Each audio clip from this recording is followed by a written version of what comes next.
So here we are, lights are ready, and they are off for the start of this F1 tonight. Hungarian Grand Prix, Master Green, Master up. But Danny Hartman jumps in front, he's got a fantastic start. He's got a jump on the Ferrari and on the Sauber. They come to turn one and it's clean through. Up comes Peter Phillips in the Red Bull as well. Oh my goodness.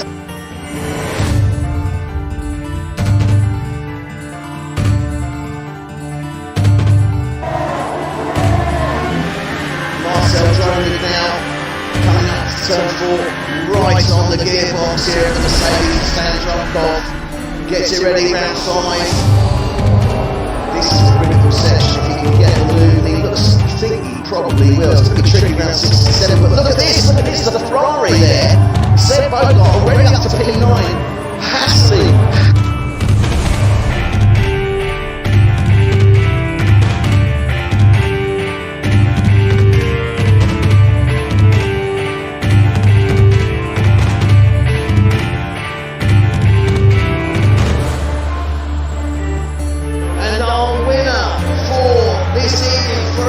Tonight, Hungarian Grand Prix Season 4, Road Window in the Williams.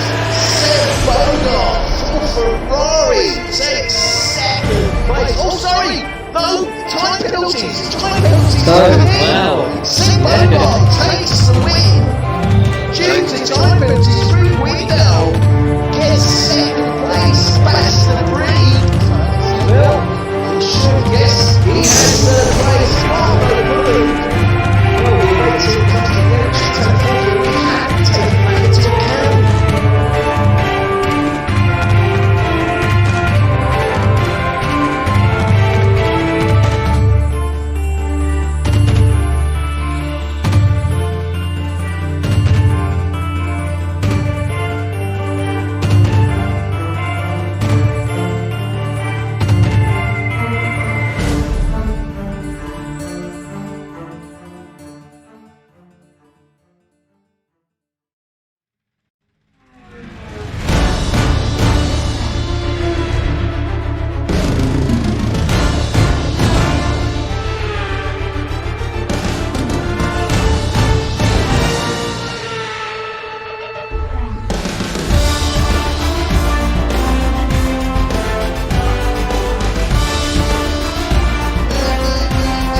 Good evening, everybody, and welcome to F1 tonight.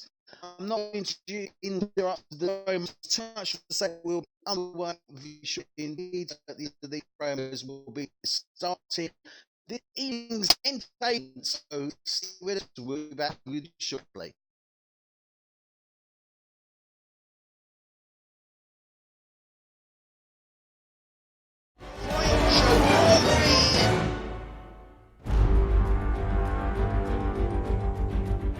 This is F1 tonight, Season 5, and we are about to get underway here at Albert Park for the first race of this Season 5. Expect thrills, spills, and an awful lot more in between. The lights are coming on, and we are off for the start of this F1 tonight. Australian Grand Prix, great start there from the pack, coming down now to turn 1. This is going to be interesting because 5 and 6 into 1 do not go. Well, you can see here, look at this, Rob Aldridge already got up 2 places. Seb Bogart shot down 1, Danny Hartman on 1, Nicky Nissan down 2, Van der Berg has already moved up. We're coming down now to that turn 3. Oh, dearie me, the Ferrari done it. What went there? What is going on? Van der Berg challenging the Haas. They're coming round there. So Mercedes. Well, Nicky Nissan gets through, and he's already up into 4th place. Bob Aldridge is up into 2nd place from 4th. Seb Bogart got down 1. Basta Breed does maintain his position, but everyone else is looking pretty clean at the moment. I don't think all know who do have something.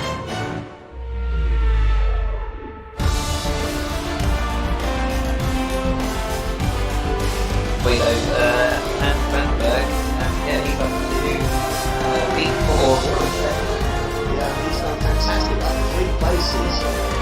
Seb Bogart's dropped down 1, so he's gone from 2 to 3. Rob Holding's gone up 2 from 4 to 2. And he is really up close and personal at this moment in time with that Renault Master Brie.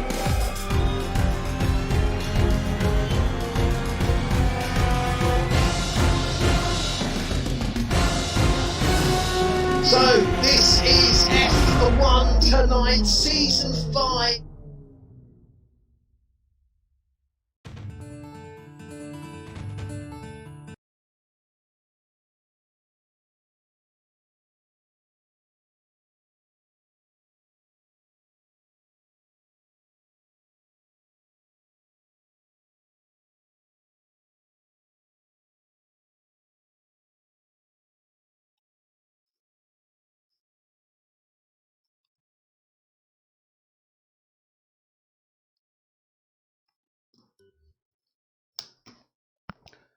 So, good evening, everybody.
Good evening, everybody, and welcome to F1 Tonight. Sorry for the little technical glitch there a few seconds ago, but we are underway for race 12 of season 5 here at the Hungaroring. And first off, let's have a look at the standings as they are at this moment in time. Well, Damie Hartman was leading the way, but he's now dropped down to second place as he was not present last week at the Hockenheimring. So, who's taken first place? Well, who else? Seb Bogart leads the way on 161 points. Third place, still Baz de Breen, he's on 129. Fourth, Rob Mouldring on 119. Fifth, John Dunkel on 97. 6, Nicky Visser on 67. 7, Marcel Dronig on 49 points.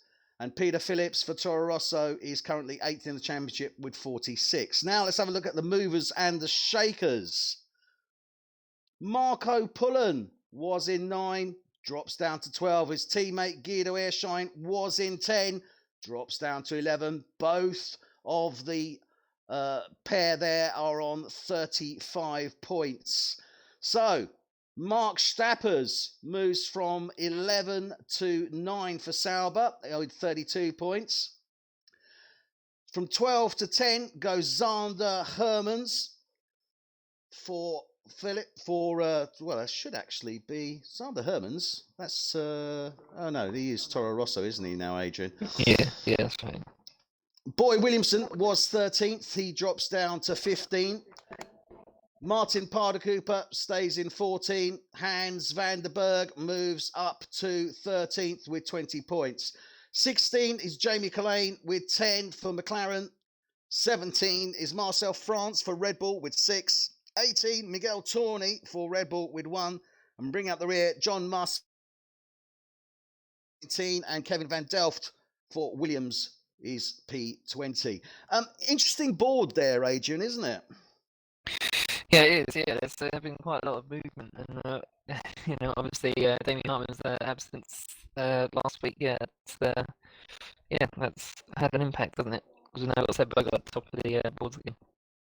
Indeed, we have. Well, I mean, as we said, third, fourth, fifth, sixth, and seventh, and eighth rather. So from third right down to eighth, they've remained in those positions, just gained a few more points. But the interesting one there, Mark Stappers moves up from 12 to 9, and Mark Stappers from 11 to 9, and Zander Hermans from 12 to 10.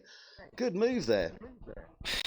Yeah, Stappers had a good result last week, didn't he? And he's moved up a couple of places. It's pretty tight just below him. Well, it's all around his points as well, actually. Ershine Pullen, the two Force Indies, both on 35. I think Hermans is out of place, actually. He's on 25, but shown as P10. I think he should actually be P13. You are correct. That's my error there. I do apologise. It'll be better for next week. This is a work in progress, people. So let's have a look at the track. Here we are at the Hungaroring. 14 corners, quite a technical track. And the Sector 1 obviously takes from start finish up to just before start 4. Then Sector 2 takes us to between 11 and 12. Then obviously final sector from 11-12 down to the start finish. DRS detection point, well, that's just before you come to turn. And the actual DRS zone, first DRS zone, or the last one, whichever way you look at it, is on the start finish straight. And then we have the second DRS zone, which is after turn 1, everybody, and welcome here to F1 It's quite a tricky track, this isn't it? I mean, season 5, first sector, race 11 here at the Hungaroring Ring. Obviously, turn 1 is going to be tricky on the start of this race with all those guys coming in there, and then as they're coming round downhill, turn 2. Adrian, hi Adrian, how are you tonight? Yeah, it's very well my favourite tracks actually. So turn 1 and 2. Yeah, well, mate, I don't think you even need to say thanks for having you. Not quite as tight as so you just got to accept it. That's the way it is. It's quite a low speed corner at turn 1. Okay, so what we're going to do just to kick off with, we've got Q1. We've got 3 drivers who are not with us this evening. And if I get my notes, which I strategically positioned under a great big pile of notes. Yeah, I mean, once you get obviously into that second sector, I mean, that turn 4. Yes, indeed. So here we are. Damien Hartman. Leap of faith, isn't it? Because you're going uphill. Ferrari. You've got a dog leg left. You can't see it at the moment, but you have to be taking it more or less in just a couple of moments. He will not be joining us this evening. That turn 4. Miguel Tourney. Yeah, I mean, I think Red Bull. He's not with us this morning. Currently 18 in the championship, and John Musk from McLaren. We're not too sure whether he will or he won't join us. He might be coming into the session a bit late. Penalties and disqualifications for Q1. Well, that's Rob Mulry for Sauber and Boy Williamson for Mercedes. That means that then we obviously come round to what I call the long uphill hairpin of turn 5. Boy coming out reasonably tricky, but on the exit to get ready for that chicane of 6-7. He's very rapidly comes on you, doesn't it? That's right. It's quite easy actually to in the meantime, let's quickly switch rounds now and let's go into last season, I think it was. Intro sort of a bit too early on the power out of 5, and just well, it will spin out. 6 and 7 is quite technical chicane. It's quite a high curbs as well this season. It was not weren't as high last season. So I mean, you hit them too hard, and you'll know about it. Yeah, definitely. But we should be able. I mean, I remember last season when you joined us, and let me say, this is congratulations. This is your anniversary, isn't it? It is. Yeah, yeah, been 1 year, one season. Yeah, with everyone tonight. Hungaroring last season was the first one, and what a race that was. I mean, there was about 5 different leaders, and they all crashed out at different stages for different reasons. One of which I remember being a cat. Yes. Davey Hartman's cat jumped on. That was Davey Hartman. Yeah, jumped on Davey Hartman's cat, just jumped on his lap, indeed. And then as we come to the end of Sector 2, obviously those. Well, it's quite.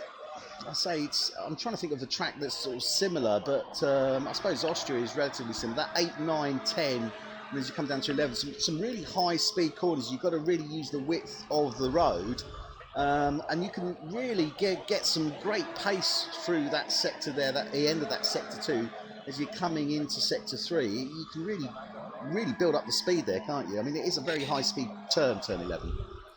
Yeah, turn 11. Yeah, again, that's one of those corners you just got to sort of trust in the car to keep you on track. You can take it flat out if you've got your setup just right and the car is sort of feeling good and the tyres are, sufficiently warmed up. But turn 9, I find a lot of time can be lost there. You don't quite get that right.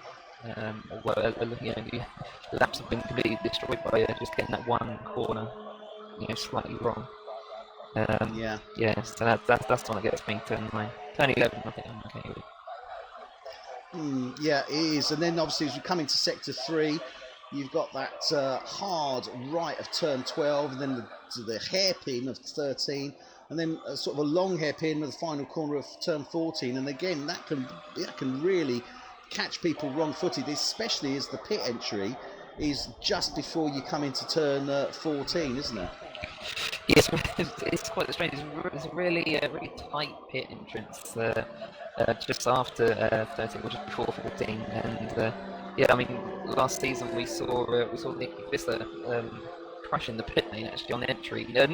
Not due to his own fault. There was a barrier or something across. That was very bizarre. The barrier, actually. Yeah, the barrier that's on the left as you come into the pit jumped onto the actual track. And Nicky had no recourse. He just went straight into it, and that was DNF. His race over. It was quite tragic to see, actually. Yeah, really unfortunate. There you have it. That's our wonderful intro put together by our driver Guido Airshine for Renault. He does all the promotional videos for us. And, okay, we're going to run through the table on the track now. So let's get to the action of this race. Excuse the transition. Germany. So leading the way, Davey Hartman on 142 points. Second place, Rob Mouldering has dropped down to 4. So there we are now. We're joining the guys in Q1. Just to let you know, Davey Hartman and John Donkel both having penalties of disqualifying themselves, and team will be starting is John at Donkel the back. We do have 15 drivers who should have remaining. So those drivers in this Q1 session will now look to try and get that working. And again, bizarrely, I've got no sound. 14-year-old 35, and his teammate Guido Airshine is also on 35. Currently in P10. So who took that P6 place? Well, it was Nicky Visser. Okay, so let's have a look at this board at this moment. Rob Mouldering is leading with a 1:16.294. Seb Bogard second with a 1:16.46. In P11, we have Mark Stappers dropping down to 13.17. So the top 12 is Sander Hermans. Then we have Nicky Visser, Marcel Dronig, down to 16 is Jamie Collane. Mark Stappers position is Hans Van der Berg for Williams. 17 is Marcel France. 18 Miguel Tourney. 19 John Nuss. Hans Van der Berg is on 1:28.6. Still to set a time is Guido Airshine. Yes, as I say that, because we have a time of 1:17.6, puts him provisionally P6 with us this evening, have we? No. And then Peter Phillips has just gone to P8 provisionally with a 1:17.7. And now so only Miguel Tourney still to actually set on that. It's going to be it's going to open up the field slightly because you've got Seb Bogard. No, Miguel Tourney is not in. So these are the drivers that we have remaining now. Third on 114. What's that? That's 28 actually, points. while we're so, in this queue, I'm just going to it's going to hurt him. John Donkel in. So I have a little chat with him about the Renault team. What do you think, Adrian? Well, definitely, certainly going to be very interesting as to how that's going to pan out. But it's the board is looking very interesting indeed because we're race 11 halfway through the season, and it's still could be anyone's, couldn't it? Yeah, it's pretty open. I mean, the top 5 relatively close, 49 points between them. But yeah, it's not. You haven't got. You had last season, there's 1 or 2 drivers sort of pulling well away from everyone else. We haven't really got that at this stage so far, which is good. And it makes for some entertaining races. Stay with the action, and also in that midfield, I mean, Nicky Visser has done a superb job, moved up to 6th place there, but still close with Marcel Dronig, Peter Phillips, while I try and see if I can sort this out. Shine, and also Mark Stappers, who's currently in P11. So that midfield battle is pretty strong as well. So plenty of points and positions to be gained there for those guys, depending upon how they perform today. Yeah, that's right. I just want to just mention Nicky Visser actually, because he had I would say probably one of his best races that I've seen from him. I know he has led races, he has won races in the past.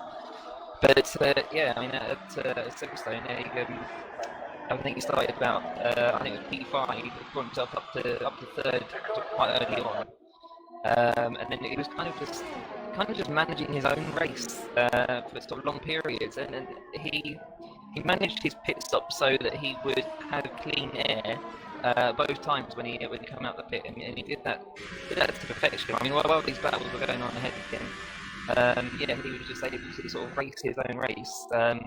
And it just so happens that he didn't quite have the pace and the grip in the final sort of 10 laps or so. Okay, so hopefully we resolved the sound issues that we were having on there. That's an impressive. I'm just going to send a quick invite now Definitely to John well Donkel. gained there. Now let's switch over and have a quick look at the track. 17 corners. So we've got the right of Nordkurve, which is turn 1, leads us down the straight to turn 2. Then we've got a little chicane 3, 4, leaves us then round to turn 5, the Parabolica, leaving you down to the hairpin of turn 6. Then into the dog leg. Sorry, we've got a spinner. Sorry, Sander Herm is just spun. Looks like I want to call it Vettel corner, the one where he come off. Wasn't quite as the terminal for. Indeed. So, and sorry, at this moment in time, yeah, it's okay. I was just double checking something there that I was actually broadcasting the map. Ooh, slight little bit of panic. So then we come around 8, 9, 10, then the straight out of 11 into the turn 12, which is the final sector. And let's have a quick look at the sectors now. So as we can see, sectors 1, sector takes us down from the start finish just past turn 4, sector 2 from turn 4 down to turn 11, and then the final sector there. 3 DRSs, so the DRS detection point, the first one that they will come across will be after turn 4, and that leads into the Parabolica DRS. Then we've got here we are, lights are ready. Turn 17, and they are effectively, I'll call it the first one. They are the first DRS, and then the second out of Nordkurve. 3 DRSs on some really important strategical positions there on this track, aren't there?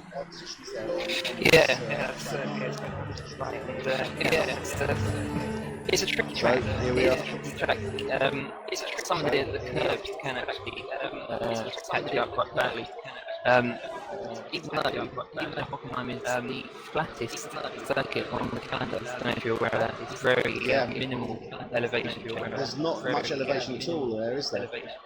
No, absolutely not. But I mean the curves, especially in the finals, you can't sort of take them too aggressively. And I think that might, I mean that Pentax drives that quite a lot. Definitely. Okay, let's now switch over to the action. And there we are now. We are in Q1, 6 minutes remaining.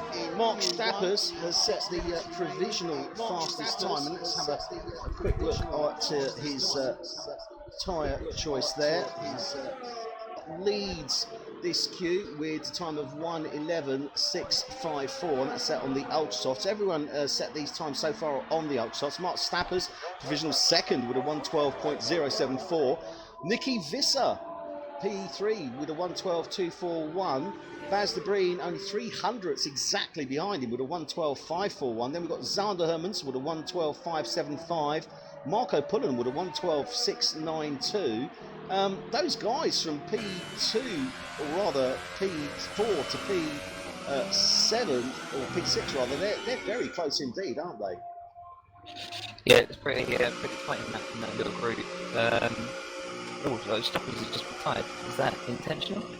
I think that is intentional. I think it is. Martin Parder-Cooper has also gone out. He's currently in P8 with a 1:13.475. Yep. Marcel Dronig in 10 with 1:10.0. Guido Ershine 11 with 1:14.6. John Donkel has not set a time yet, as we know. John Donkel.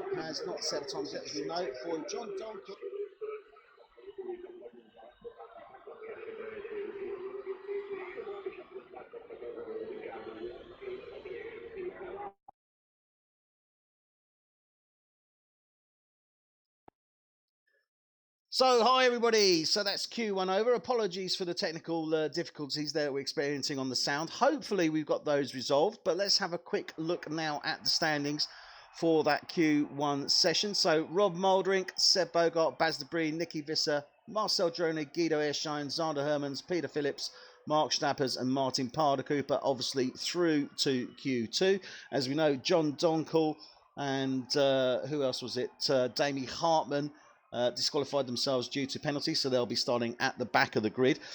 We do not have running with us John Muss from McLaren, Kevin Van Delft for Williams, Miguel Tourney for Red Bull, and his teammate Marcel France as well for Red Bull. Oh dear, and we've encountered a bit of an error here. What's going on?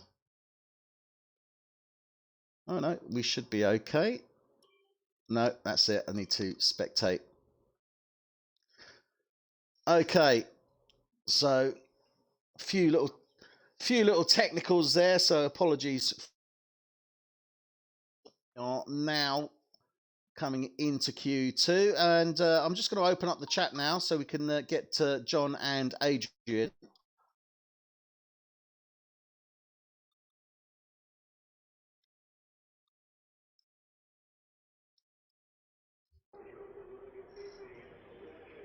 So, firstly, good evening, Adrian. Welcome back. I think everyone can hear you slightly better now. Evening. I don't know whether that's a good thing or a bad thing. But here I am. And as we were saying in Q1, we're celebrating your anniversary, obviously. First full season co-commentating with myself here for F1 tonight. So I hope you're happy with that. Oh, absolutely. Yeah, beers are on me. I'll hold you to that, Adrian. Don't you worry. You may be about 100 miles away, but I'll still hold you to that. We're also joined by John Donkel. He's obviously able to join us because he's had to disqualify himself in Q1 due to penalties, and we're actually running on board at the moment with his teammate Baz de Breen. So hi John, welcome to the commentary team this evening. Hey, thank you.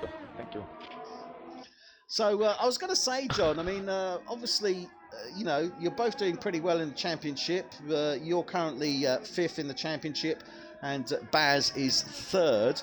But on the constructors, you're really leading the constructors on 226 points. Haas is second on 210, Ferrari 160. This is a really strong season for the Renault team. Yeah, definitely is. Obviously, my teammate is coming up with a lot more points than I do at the moment in time. But yeah, for sure, at the start of the season, I was a bit better than he was, but yeah, still together we make a great team, and so yeah. Until now, our performance has by what is it? I think 30 points. Yeah, well, at this moment, as I say, you're 226, you're 16 points ahead of Haas in the constructors at the moment. So, not hugely, but certainly a convincing lead. But you're 66 points ahead of third place Ferrari. Yeah, to be honest, I'm thinking Ferrari has a bit of a problem. Consecutively to Martin, because he's not performing as he wished he would. But yeah, Dami on the other hand is performing really well.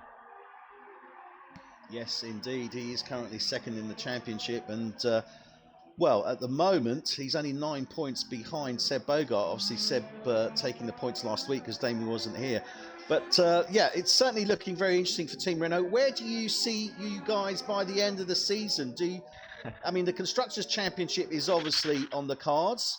What about a title championship, Drivers' Championship? How do you think you're going to fare?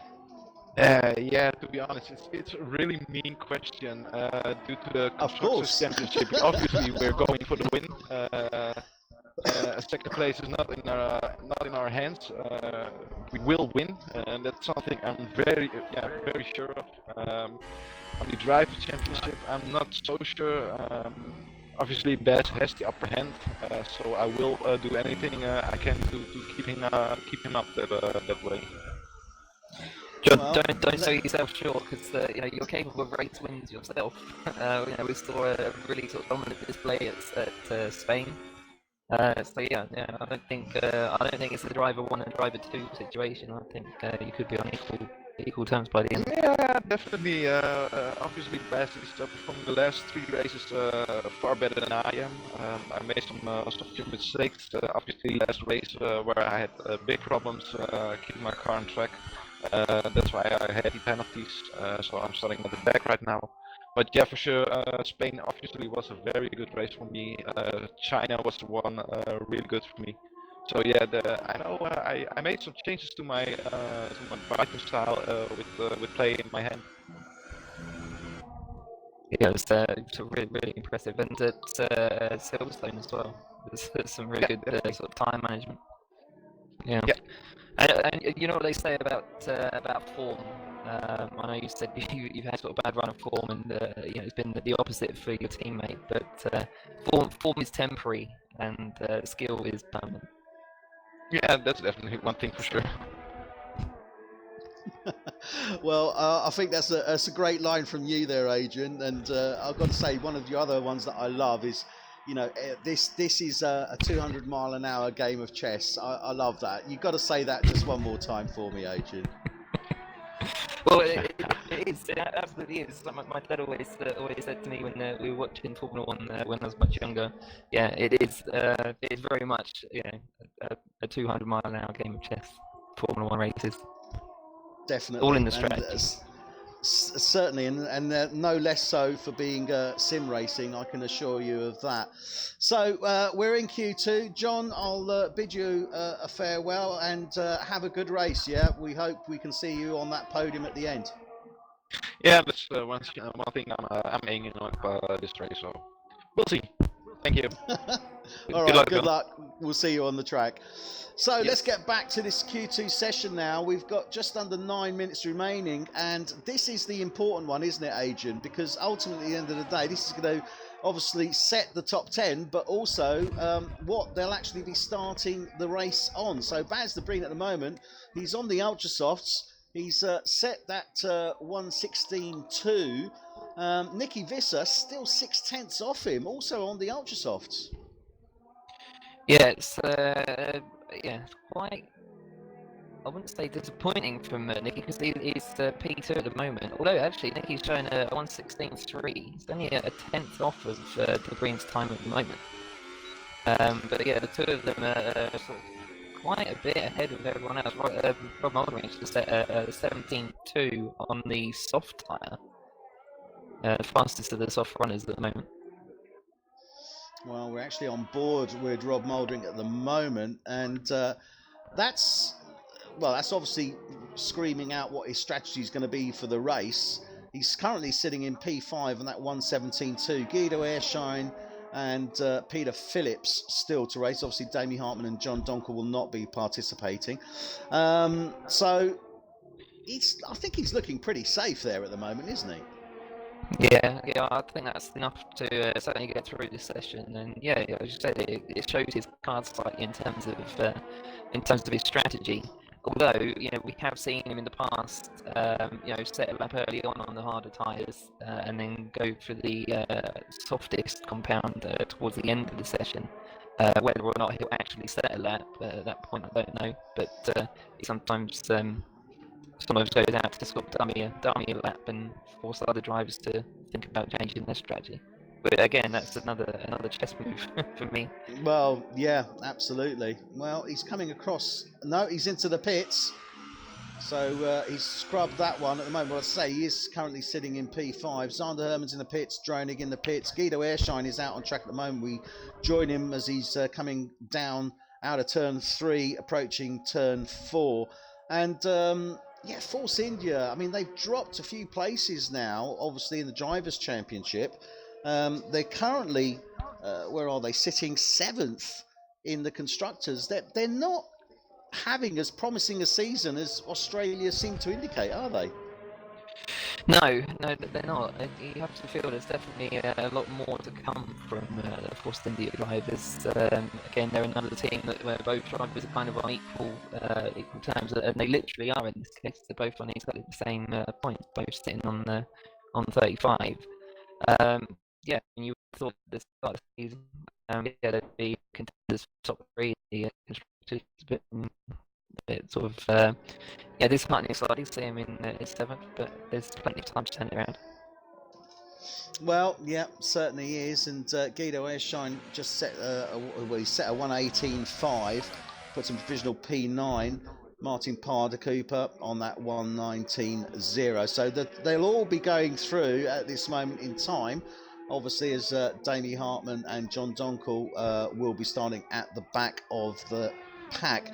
Let's have a quick look at the temperature. So for track is currently 35 degrees, air's 27, and we're looking for it to be just a few degrees cooler, it seems, for the race. So good conditions. Mm-hmm. Yeah. Hungary's one of those tracks, though, isn't it? The rain can just suddenly come, and we see it often in the real sort of F1 counterpart. It can be both.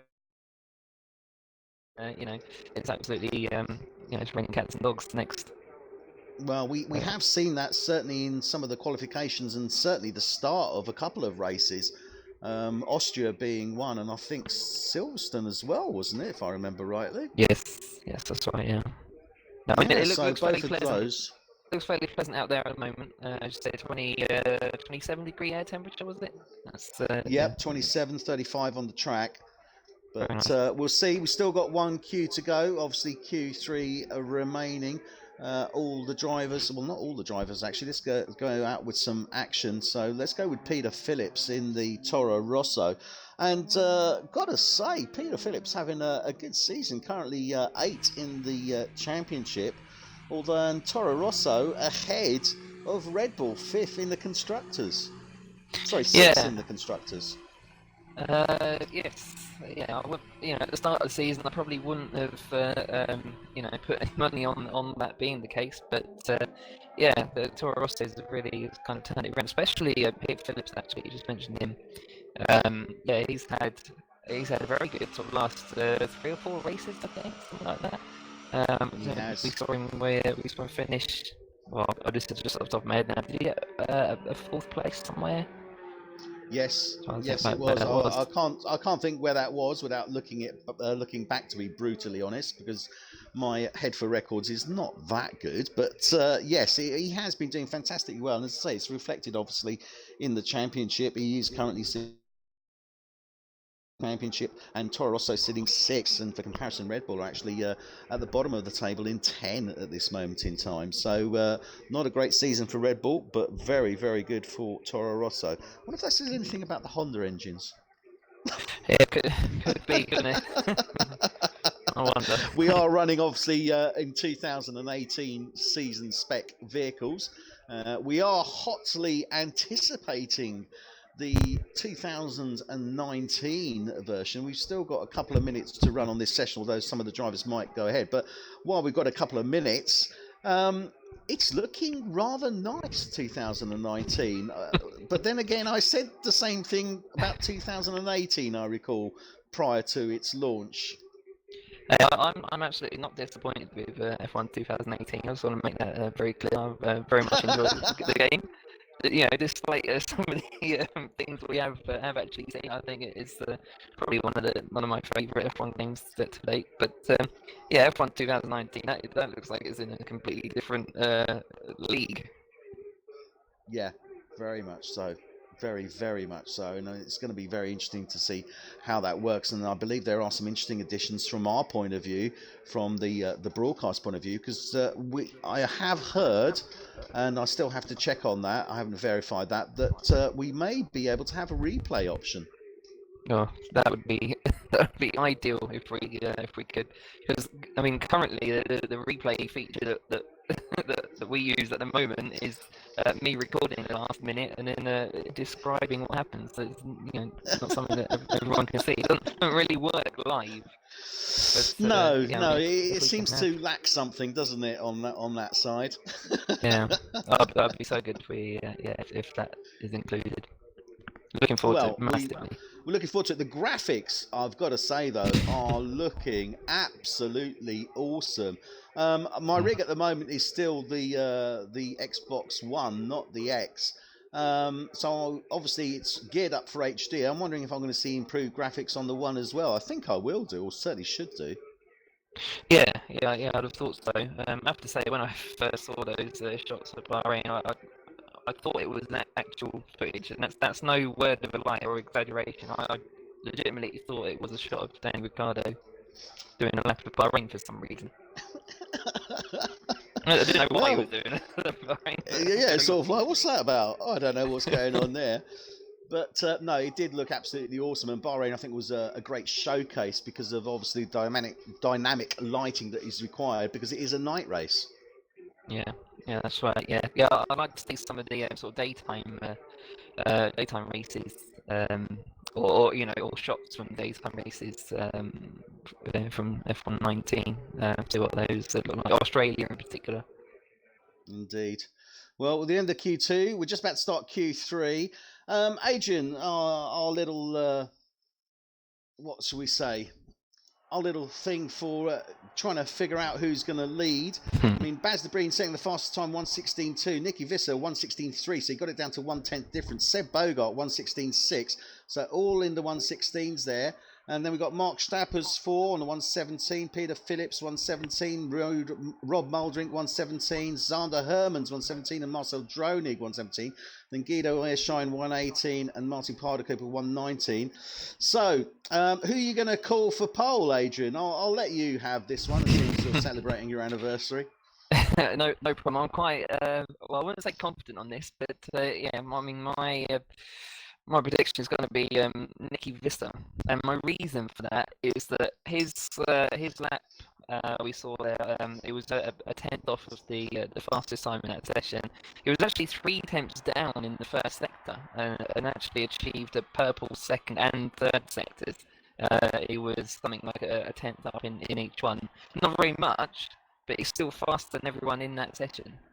In those 2 sectors, as I said, it was just the first turn he unfortunately got a bit wrong, which is why he was in P2 there. So unless the likes of Seb Bogart and the Ring were both sandbagging, I think Visser may have this qualifying session in the bag, this pole position.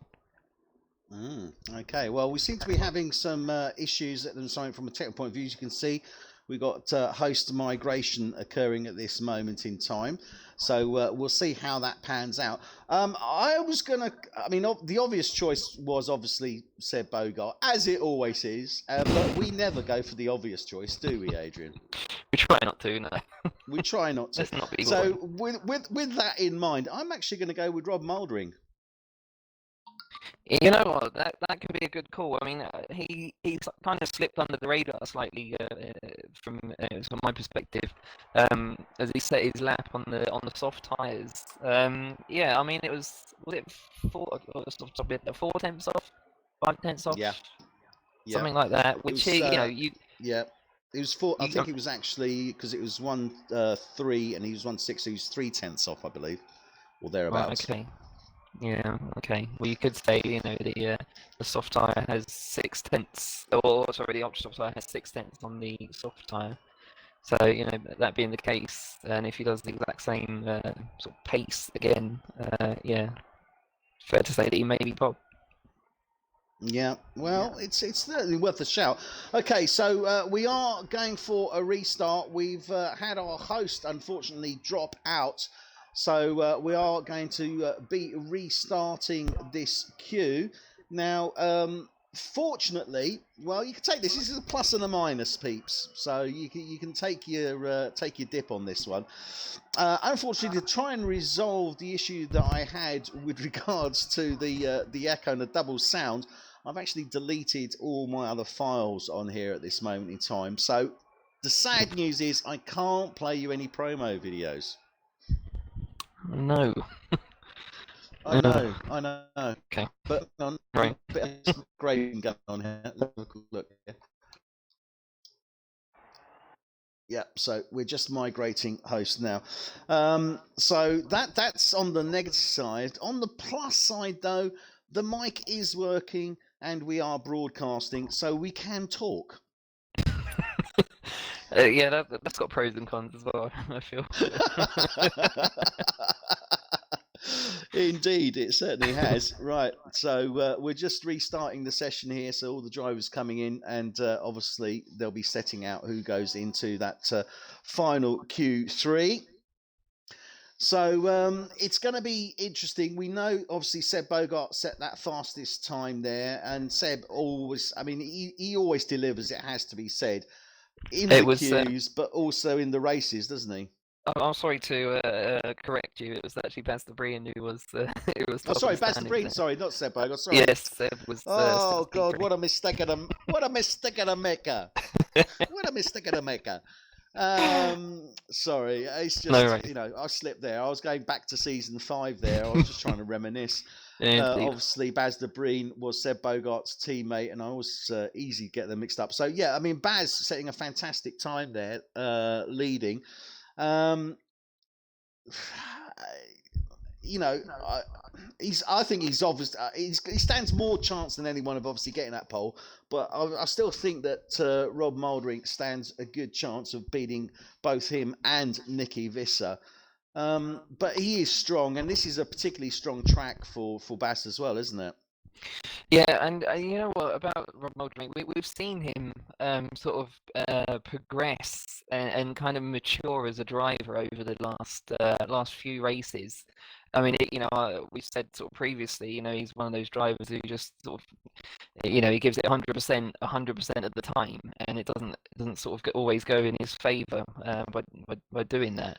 Well, I've got to say, I was chatting to a few of the drivers. There is a little bit of tension there, and there's always tension between drivers. But I've got to say, certainly Rob has improved leaps and bounds from last season. And you're right, he is, he's 100% fast, and he tries to be 100% of the time. And that can be seen as being aggressive, but you're not going to win races by being the nice guy and letting everyone go at the junction, are you? No, that's right. No, it's a very fine line between racing a perfect race and either going far too aggressive on the tyres and ruining your race, or going not aggressive enough and losing time lap by lap. And again, if your tyre temperatures drop as well, that can have just as negative as effect as overheating the tyres. They're quite sensitive animals, these Pirellis. Yeah, they are indeed. But it's going to be interesting to see how that pans out. I mean, obviously, Rob at this moment in time is 4th in the Drivers' Championship. But I mean, Sauber not doing too bad at all. They're currently 4th. They're only, let me see, 1 point behind Ferrari in the Constructors' Championship. Wow. Yeah, that's significant and not totally unexpected. With the likes of, as we said, Rob Moldrink and Damien Hartman. Sort of the main driving force in those teams. Yeah, absolutely. Yeah, no disrespect to their their teammates, Mark Stappers and Pod Cooper. So oh, absolutely. They have had good performances. It's really really good to see those two teams so close at this sort of midway point of the season. Well, yeah, I mean, as you mentioned, obviously, Martin Pardicu, but he hasn't had a great season. He's currently 14 in the Drivers' Championship, but I'm sure we're going to see a lot more from him in the remaining of this championship. But Mark Stappers, I mean, he's done well. He's moved up 2 places from 11 to 9. Yeah, I mean, actually, before I move on to Stappers, I just want to say, like, Pardicu, but for me, I think there is a lot of potential there to be unlocked. Definitely. It's just a matter of just finding the key to unlocking it. But I think with each race, I think we get closer and closer to realising that potential.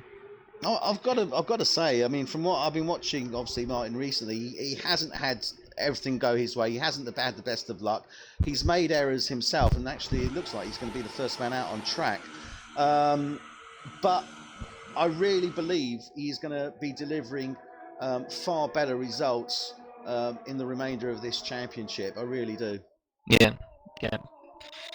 I mean, we are seeing improvements. Perhaps not at the pace of someone like Rob Moldrink, but we're seeing a sort of gradual rise in his performances. And speaking of rising performances, Mark Stappers, we were just going to talk about just now. He's had a really good run of form in terms of his qualifying. Not so much in his races. I think that's where he just needs to sort of remain focused, I think. Yeah. He needs to have a little bit of thought, or better thought process going on, certainly.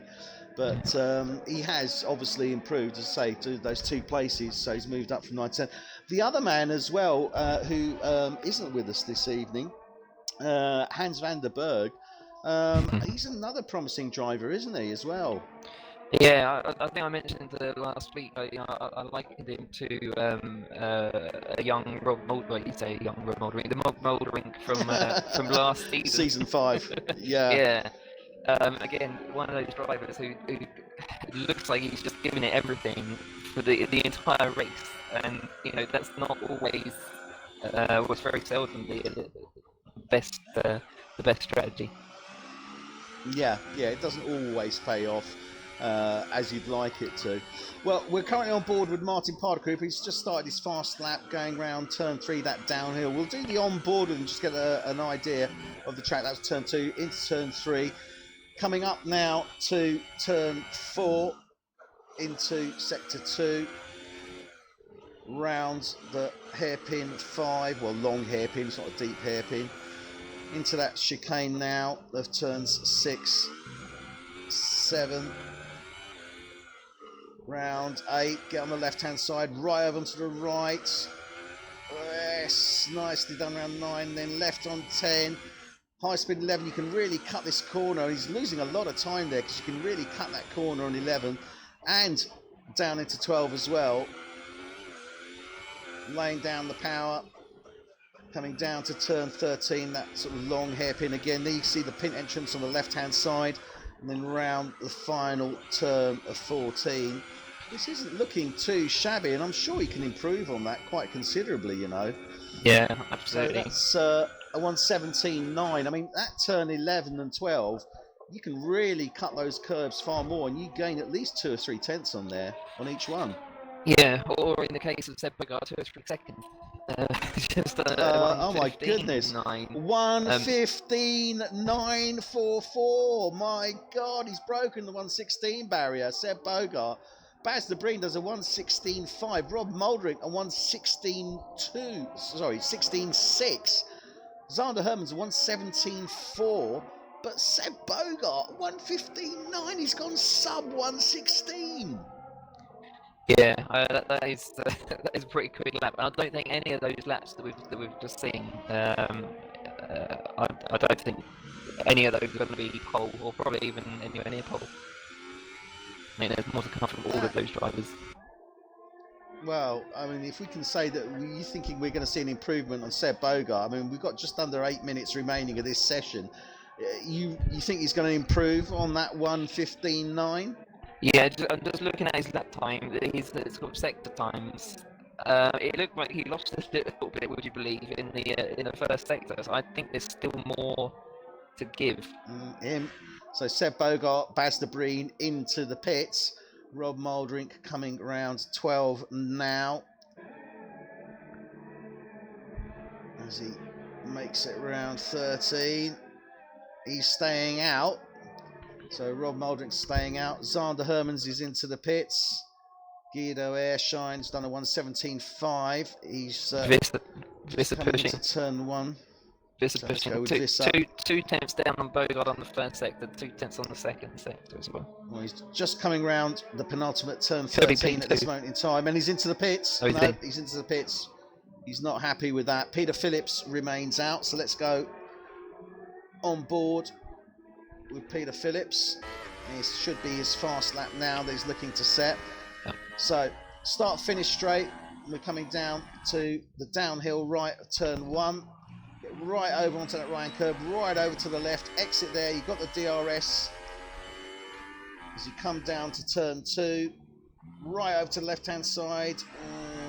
He's gone a little bit wide there, round 2, down into 3, turn right, get it lined up. This is the high speed leap of death, turn 4. There you go. Eased off a little bit. Then round 5. Oh, he's really not got the pace there at this moment in time, has he? He's struggling at the moment. Doesn't seem like he's got confidence in that grip, has he? No, not quite. Mouldering, though. It looks like he might take Bogart's place. Oh, look at that! How close that is! Oh, 1:15.963. My goodness me! That was 200ths of a second, under 200ths of a second for Rob Mouldering to Seb Bogart. And, well, I did say Rob Mouldering for pole, but, well, looks like he's taken me at my word there, Adrian. It looks like it. I mean, he actually set purple second and third sectors, and very much like Bogart, he lost I wouldn't say a lot of time, but he lost a bit of time in that first sector. So, again, I think there is still room for improvement from both the top 2 at the moment.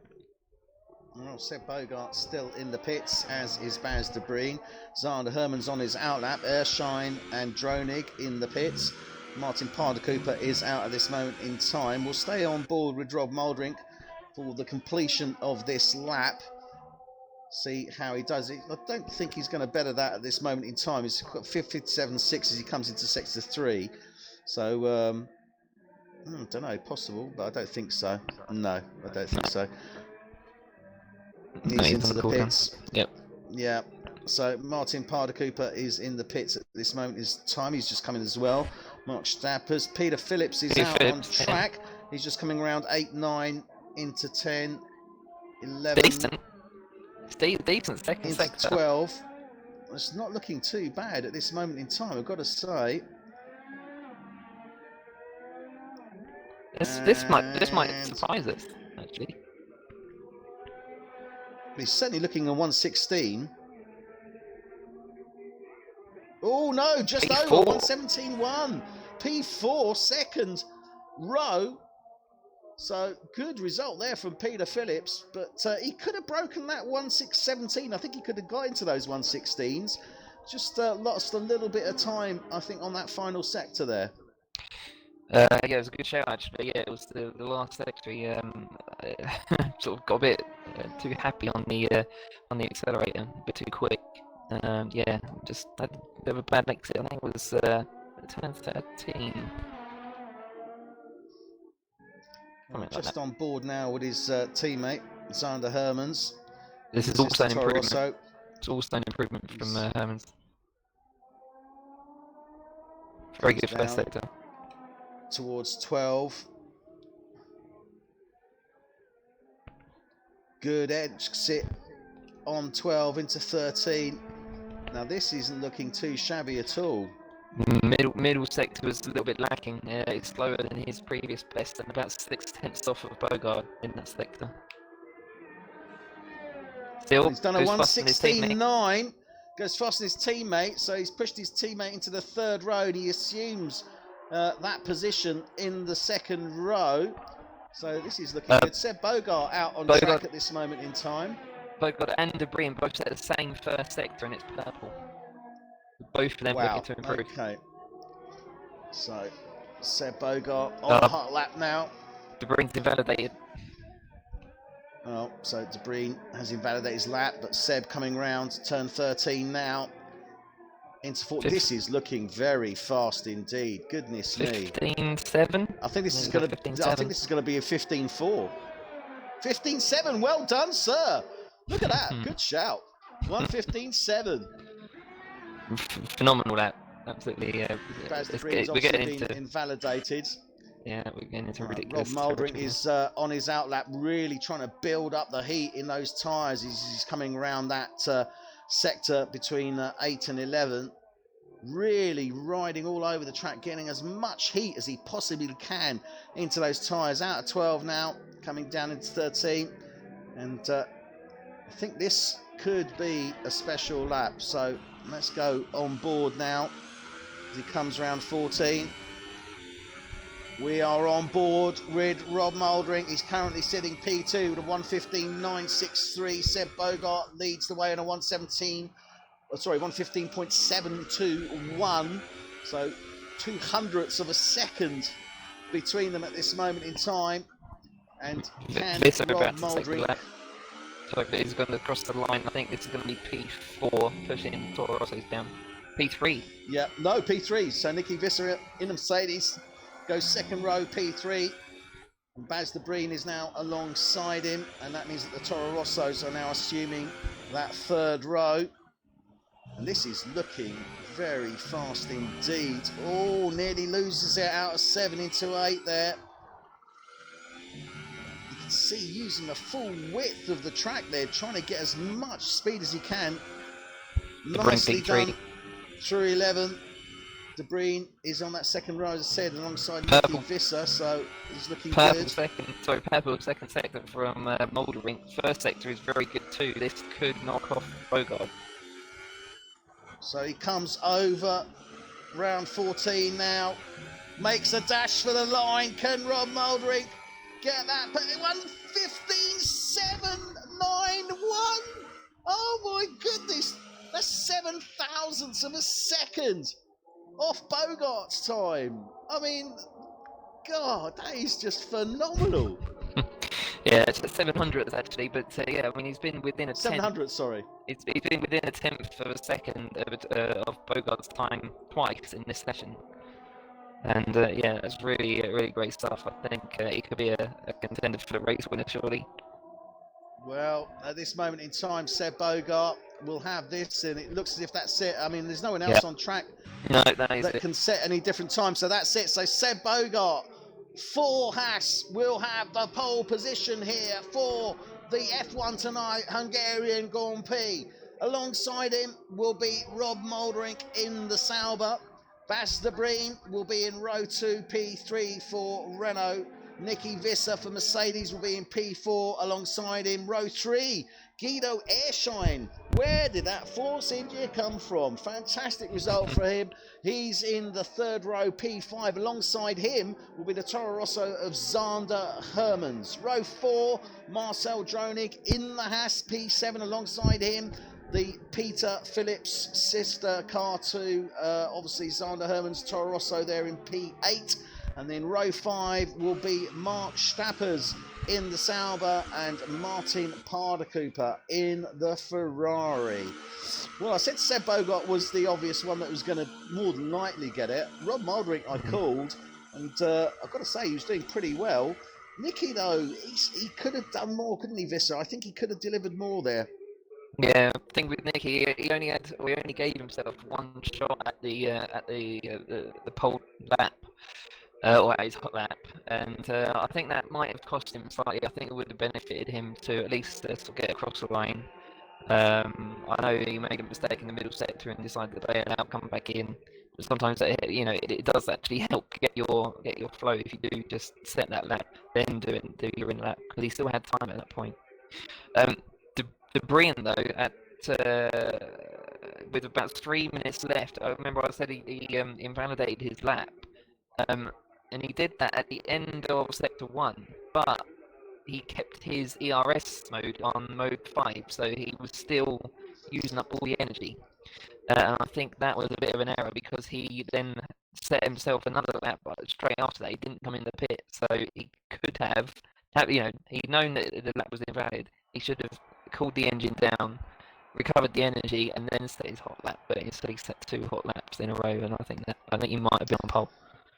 Yeah, that definitely was his downfall, and I would concur with that. If that's what he did, then definitely. So it's looking pretty good at the moment. There we have Seb Bogart, Rob Muldrink, Baz de Bree, Nicky Visser, Guido Airshine 5, Zander Herman 6, Marcel Dronig 7, Peter Phillips 8, Mark Stappers 9, and Martin Parder-Cooper is in 10th place. So, Adrian, who are you going to call for the win on this one?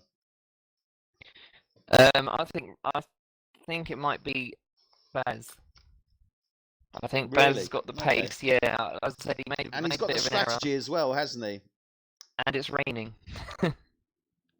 Oh my goodness, it is raining. So we do have a wet start to this Grand Prix. We are going to be on intermediates, and that's we've seen that on a couple of the championship races so far this season. It certainly has made it very interesting and opened up the field somewhat. So I expect no less from this wet start to the race. Yeah, it's always fun doing a wet Hungaroring. Yeah, that's and the wet start. Oh my god, I wouldn't want to be there. It's certainly going to be interesting. But okay, so you're calling then Baz for the win, you think, Adrian? Yeah, I think so. Okay, I am going to go with Nicky Visser, actually. I think, to be fair, I think Seb Bogart and Rob Muldrink are definitely... But yeah, I'm going to go with Nicky. I think it's time that he broke his duck and got some good luck back on. He's missed a few races, but I think this is a great opportunity for him. So hopefully we can see him there, and that's going to be my shout. Yeah, just watch out for any wolves in the pit lane that stick out. Yeah, indeed, yeah.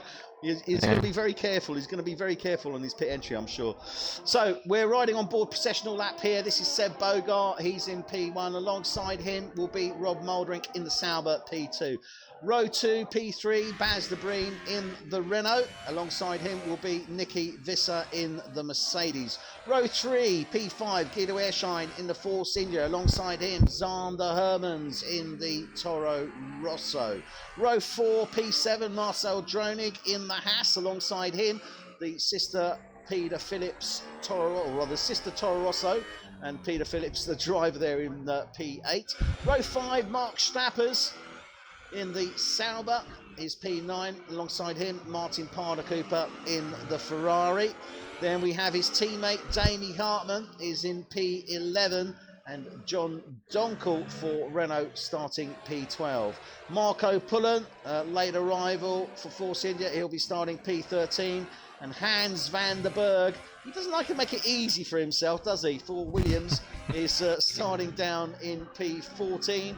And then we have, I've got Boy Williamson in there. Yeah. Okay, interesting. He's showing us P17, but he's actually P15. Please tell me he's showing P17 on your he chart. is showing P17. Yeah, I think we've lost Miguel Torney. Yeah, he seems to not actually be here. Oh, Jamie Collane, sorry. Jamie Collane is in. So Jamie Collane is in P16. So it's Miguel Torney that we've lost. So, well, as I say, we did have some connection issues.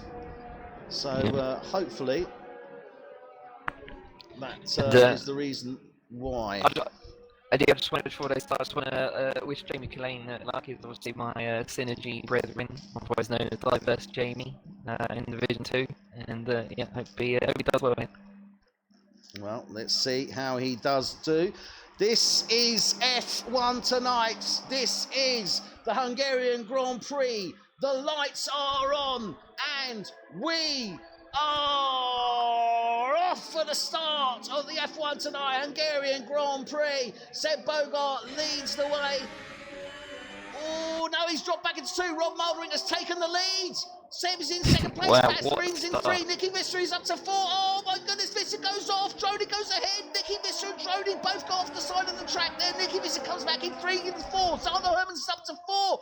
Baz is down to 5. Lost 2 places. Oh, my goodness. Zander Herman's up 2. Nicky Visser up 1. Seb Bogart down 1. Rob Muldering is in first place as they're coming down now to turn 4. What a fantastic start. What a start that was. Rob Muldering leading the race from P2. Brilliant start off the line. And Visser as well, and Sander Herman. Yeah, fantastic start from the Toro Rosso man. His teammate, unfortunately, down in P16, dropped 8 places. Not quite as good a start from him. Jamie Collane, I wish him luck, and then he got a jump start on the start of this race. So it's a drive-through penalty for him, unfortunately. Oh dearie me. Mark Strapper's going off the track there. So he's dropped down to 13. Jamie Collane in 12. Davey Hartman is in 11. Boy Williamson 10. John Donkel has gone up 3 to 9. Hans van der Berg up from 14 to 8. Guido Airshine down 2 to 7. Marcel Dronig up 1 to 6. Baz de Breen down 2 from 3. Zander Hermans up 2 from 6. Nicky Visser up 1 from 4. Seb Bogart, as we know, did lose that first place on the start there. And Rob Muldering leads the way at this moment in time. Jamie Collane coming into the pits to serve his penalty. Well, you've got to say, I mean, that was a fantastic start. Really. Yeah. He really was. Great start. Yeah, that was. Yeah, I know it would be something like that. It normally is at Hungary, and again, especially in the rain, it's just so unpredictable. But yeah, what a start from Rob. Bogart is right on his tail though, so you know, it's not over. You know, there's 70 laps to this race. Yeah, so we'll see how this one unfolds. Oh, someone's off actually. Toro Rosso's off. Sander Herman. I just saw him go wide. He's gone wide again actually. He's got some dirt on his tyres. Down to P6 now. Yeah, and this is the problem. As soon as you come off and you get any dirt on your tyres, it is a nightmare to get back on track. Well, not back on track as in back on the track, but back, you know, up to sort of full speed. It really is horrible. And just watching Rob Muldering, he is slipping and sliding there at this moment in time. Yeah, really sort of drifting around those corners, just praying that his rear wing actually keeps him glued to the track, which for now it is. But you know, we'll see what the tyres are like after a few laps, and also this weather. We don't quite know what's going to happen with it. No, that is very true indeed. I mean, it is obviously wet. We don't have any DRS. We certainly won't have. Everybody is on intermediates. The question is how deep will this go into the race? We were expecting clear conditions, but as we mentioned actually when we were talking in Q2 about the weather, you rightfully said, you know, we could, you know, see some rain. We've seen it on the start of a couple of the Grand Prix, and this track, you know, does have that tendency, and looks like your crystal ball's working overtime at the moment, Adrian. Indeed, yeah, I think it might be. It's just a shame I called out Jamie and who else was it? Baz de Breen at the start. Yeah, apologies to both those drivers. Didn't mean to catch you. But, the commentator's curse strikes again. Quite right. It doesn't actually look like any driver is really comfortable out there. I would say. Bogard is. I mean, even he's sort of sliding around. He's losing some time actually quite rapidly now to Motoring. Now 2 seconds back. Well, Viss has gone wide. Viss is still off. Oh, he has. Look at that. He's come right off. He's losing place. His hand over fist there. Drops down. He'll be dropping down to about P9, I think. Oh, dear. Yeah, that was P9. he lost it in the fast turn 11. We mentioned earlier on, you can normally take it flat out, but not in these conditions. Not in these sort of conditions. Yeah, not when you've got that. Yeah. Not in these conditions. I was actually on board with Guido Airshine, because I was watching the fight there for it was actually P7 and P8. It's now P5 and P6. So Guido Airshine is hot on the tail of that Toro Rosso Zander Hermans, although Zander's pulling away. He's now getting on the back of Marcel Dronig in the Haas. Oh, can he make the move? Round turn 1. Oh, nearly going into the back of that Haas there. He's definitely looking faster than that Haas, isn't he? He is. Yeah, it's looking pretty quick. If Damian has just made the move on Boyd Williamson as well for sort of further back in the field. That was into turn 1 as well, actually, for P10. Williamson up from 17th up to 11th now. Well, he was up to 10th, now down to 11th.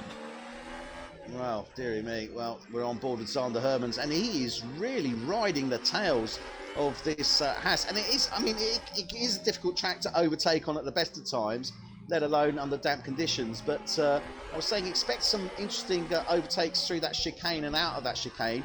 And I'm still sticking to that, because that is a great overtake area, surprisingly enough. Yeah, and he makes the move, gets past the Haas there, is released. Now it's Guido Airshine's turn to get past his former teammate. He's got the cars piling up behind him. Hans van der Berg now is only 4/10 off the back of Airshine. Remember, van der Berg started in P14, so he's already gone up 7 places. Yeah, van der Berg giving it 100% as usual in this early stage. Which is absolutely the right way to attack it at this point in time. But we'll see where he is after 70 laps. What an exit! Oh dear, a bit too good an exit. It was a bit too good. I think it took him by surprise. Well, I think he laid down the power and the car just pulled straight over to the right-hand side. He hit the barrier. I don't know what damage he's actually got to his vehicle there. Yeah, that was very odd. He's now dropped down to P8. Can't see any damage of the winglets. I think he's been very lucky and gotten away with that. Any other day, he would have lost the wheel. Yeah, I think he was lucky. He's going to be careful with that. And that's what you've got to be careful of, is the grease. Okay, you're on the intermediates. It is a damp track, but that grease on the track, if your tyres aren't straight and you lay down the power, the car will go wherever your tyres are pointing, even if it's a few degrees to one side or the other. Yeah, absolutely right. And also, you mentioned it's kind of greasy conditions on the track at the moment, and you can tell that because there isn't any, despite the rain, there isn't any actual spray, which means that the tyres are not actually sort of dispersing any water at this point in time, so they're not being used to their full potential. They need a bit more rain for these tyres to work properly. Now, the other thing is, obviously, with that happening, and we're just on board with Guido Airshine trying to make the move on his former teammate, but he's actually got John Donkel right on his gearbox as well. Moldering is in the pit. Sorry, Moldering's in the pit. End of lap 6. Moldering is coming to the pits. And also Dronig. Marcel Dronig into the pits. And I was just about to say, if that's the case, surely these tyres are going to be overheating, aren't they? He's on the soft tyre. I think he's showing us a soft tyre on my thing. No, it's a glitch. He hasn't put the soft tyre on, it's still the intermediate. Oh, no, right. No, it is. It really is a soft tyre on. It is a soft tyre. Dronig as well. Okay. Hartman on the Ultras as well, and Williamson on the Ultra Soft. And Klein. Okay, so the drivers are opting to go onto the dry tyres now, and this is what I was referring to. You were saying, obviously, there was no wet. That means that those intermediates would be overheating. They've made the call before the track has officially been declared dry.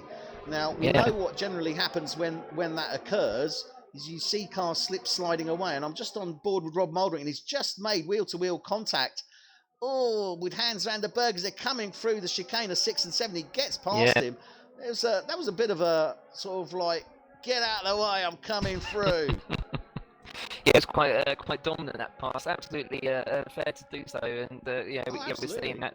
We're seeing Van der Berg. Yeah, he's no fault of his own really. It's just that he's not got any grip really with these tyres in these conditions. And Mouldring's just eating up the competition at the moment now. It seems like it was a good shout. Now, as it stands at this moment in time, this could be very interesting because I'm just totting up the times ahead of him. And if everyone in the pits, which they will need to do, will pit, he'll get into P1 again. Yeah. This is a mega undercut from Mouldering. There's the 3 leaders or 3 ex-leaders that have all come in. Ershine actually the only one staying out for another lap on the intermediate tyres. Let's remember Mouldering was leading anyway, but even so, in those wet conditions to go onto those softs, he's called it right, hasn't he? And everyone else is now following suit. They're all coming in now. But this will give him a substantial lead. He was about 2 seconds ahead of Seb Bogart prior to these pit stops. I think he's going to be probably about 10 seconds ahead of him now. Yeah, he's going to be significantly. There'll be a significant gap as Bogart actually to get past Visser, who's still on the intermediate tyres. Visser, Parker Cooper, and Ershine, the only ones still running into. Oh, and they're wheel to wheel through 6 and 7 with Ershine. Gets past him, but Ershine was not giving any quarter there, and Jamie Collane setting the provisional fastest lap there. Didn't catch the time. It was a 28.6. Okay, so that's the provisional fastest time. We know there is obviously more speed in this track once it starts to dry up. But Rob Mouldering is now leading the way. Bogart has got into second place, and he's still 2 seconds behind him. Now, I'm surprised by that. I thought that Mouldering would have got a bigger lead than that, but it's remained where it was, around about the 2 second mark. Yeah, that surprised me slightly. I think, Mouldering is probably feeling a little bit disheartened that the gap isn't a bit more than that. As the 3 intermediate drivers come in to finally change over. Again, DRS still not active. It's still technically a wet track at this moment in time. But Roy Williamson now up to P4. Fantastic run there. So Zander Hermans in the Toro Rosso is now P3, but Boy Williamson is now P4. And let's remind ourselves where he actually started in P17. So 13 places for Boy Williamson up to 4th place. You got to say, he's going to be very happy with the start of this race, isn't he? Yeah, absolutely. I think it's like falling inside is that Damien Hartman. Boy Williamson's just gone. That was very aggressive into the chicane, trying to make the move on Zander Hermans. Yeah, he just could not slow down in time. Lucky to sort of not. I don't think there's any damage to either car, but he's got a 3-second penalty as a result of that. Williamson. For corner cutting. He's got that 3-second penalty, not what he was looking for. Oh dear, he's got Damie Hartman alongside him now, and Damie Hartman charging through. If he can take this place, that's 7 places that he's moved up. Remember, Damie Hartman as well started down in P11. He had a penalty to serve. So he's made the move now on Boy Williamson, moves up into 4th place. Now, the question here, and I also think the Boy may have shot himself in the foot a little bit. He's obviously gained a lot of positions by going on to that ultra soft, but it does mean he's going to have to pit a lot earlier than the guys around him. Yeah, but likewise, you could say that the top runners probably got an ultra soft stint in there somewhere. So that, Hartman and Williamson are just doing that bit earlier than the others. Hartman is really hassling Hermans as they're coming up to turn 4 now. And he's backing off into turn 4. Didn't want to follow him wholeheartedly into that as they come round turn 5. And I'm sure he's going to try and get down the right-hand side here if he can. get the advantage in that chicane. Can't quite make it. He'll look for the exit out of 7 and around 8. See if he can cut in around, get a little bit tighter on there. Can't quite make it, but I've got to say, great performance from Zander Hermans. He is defending his line stalwartly, isn't he? That's exactly what I was about to say, actually. Zander Hermans, big respect to him, as he's defending very, very well against these two arguably faster drivers. We've seen really, special performances from the two behind. But Herman's doing very, very well to sort of keep them at bay at the moment. He's not taking anything for granted at this stage. Currently riding in P3. Jamie Hartman is now making the move into turn 1. Does it? Can he make it stick? No, he goes too deep! He goes too deep! Oh! Yep. Oh, I hate that camera angle on that turn there, but sorry about it. I won't miss it again. And Jamie Hartman does drop down. And Zander Hermans is still leading the way, but now Boy Williamson is really hassling that Ferrari. This is the classic real-world Mercedes-Ferrari battle that we're seeing, although we're not seeing too much of it in 2019. Oh dear! Zander Hermans has spun his car on the exit of turn 5, and that's opened now Jamie Hartman to go through, and Boy Williamson. I've got to say, very lucky neither of those guys went into him, because he was completely across the track there. Yeah, he was totally sideways, and looked like Hartman might have clipped him, but I don't think there was any actual contact. Turn 5 it is the one I mentioned earlier on. It's just so easy to lose the back end on that corner. All it takes is accelerating that little bit too early, and I think that's what he's done. He's obviously thinking of the drivers behind him and not concentrating so much on what he's doing. Yeah, well, Zander Hermans, I've got to say, good recovery from him. He's managed to stay in P8, so I've got to say, fair recovery as well in that instance. Yeah. Further up the field, by the way, for about P1, Bogart is leading. Yep, Bogart has now taken the lead from Rob Mouldering, and Rob is not letting it go easily, that's for sure. Coming to 6 and 7, he's right now on the gearbox of Seb Bogart. Now, it could be wonderful, it could be terrible. Bogart is looking unusually twitchy, I have to say. Seeing the back end snap quite a lot, and he's snapping back as he counter steers into the slide. I've seen him do that a couple of times just in this one lap.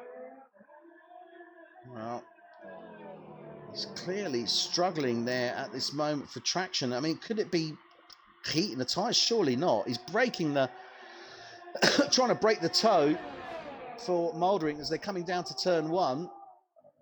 A little bit on the grass there. They'll have DRS on the exit here. That's contact. No! Oh, and Rob Mouldering is out. Seb Bogart loses it as he was coming on the exit of turn 1, cuts across Rob Mouldering and takes out Rob Mouldering.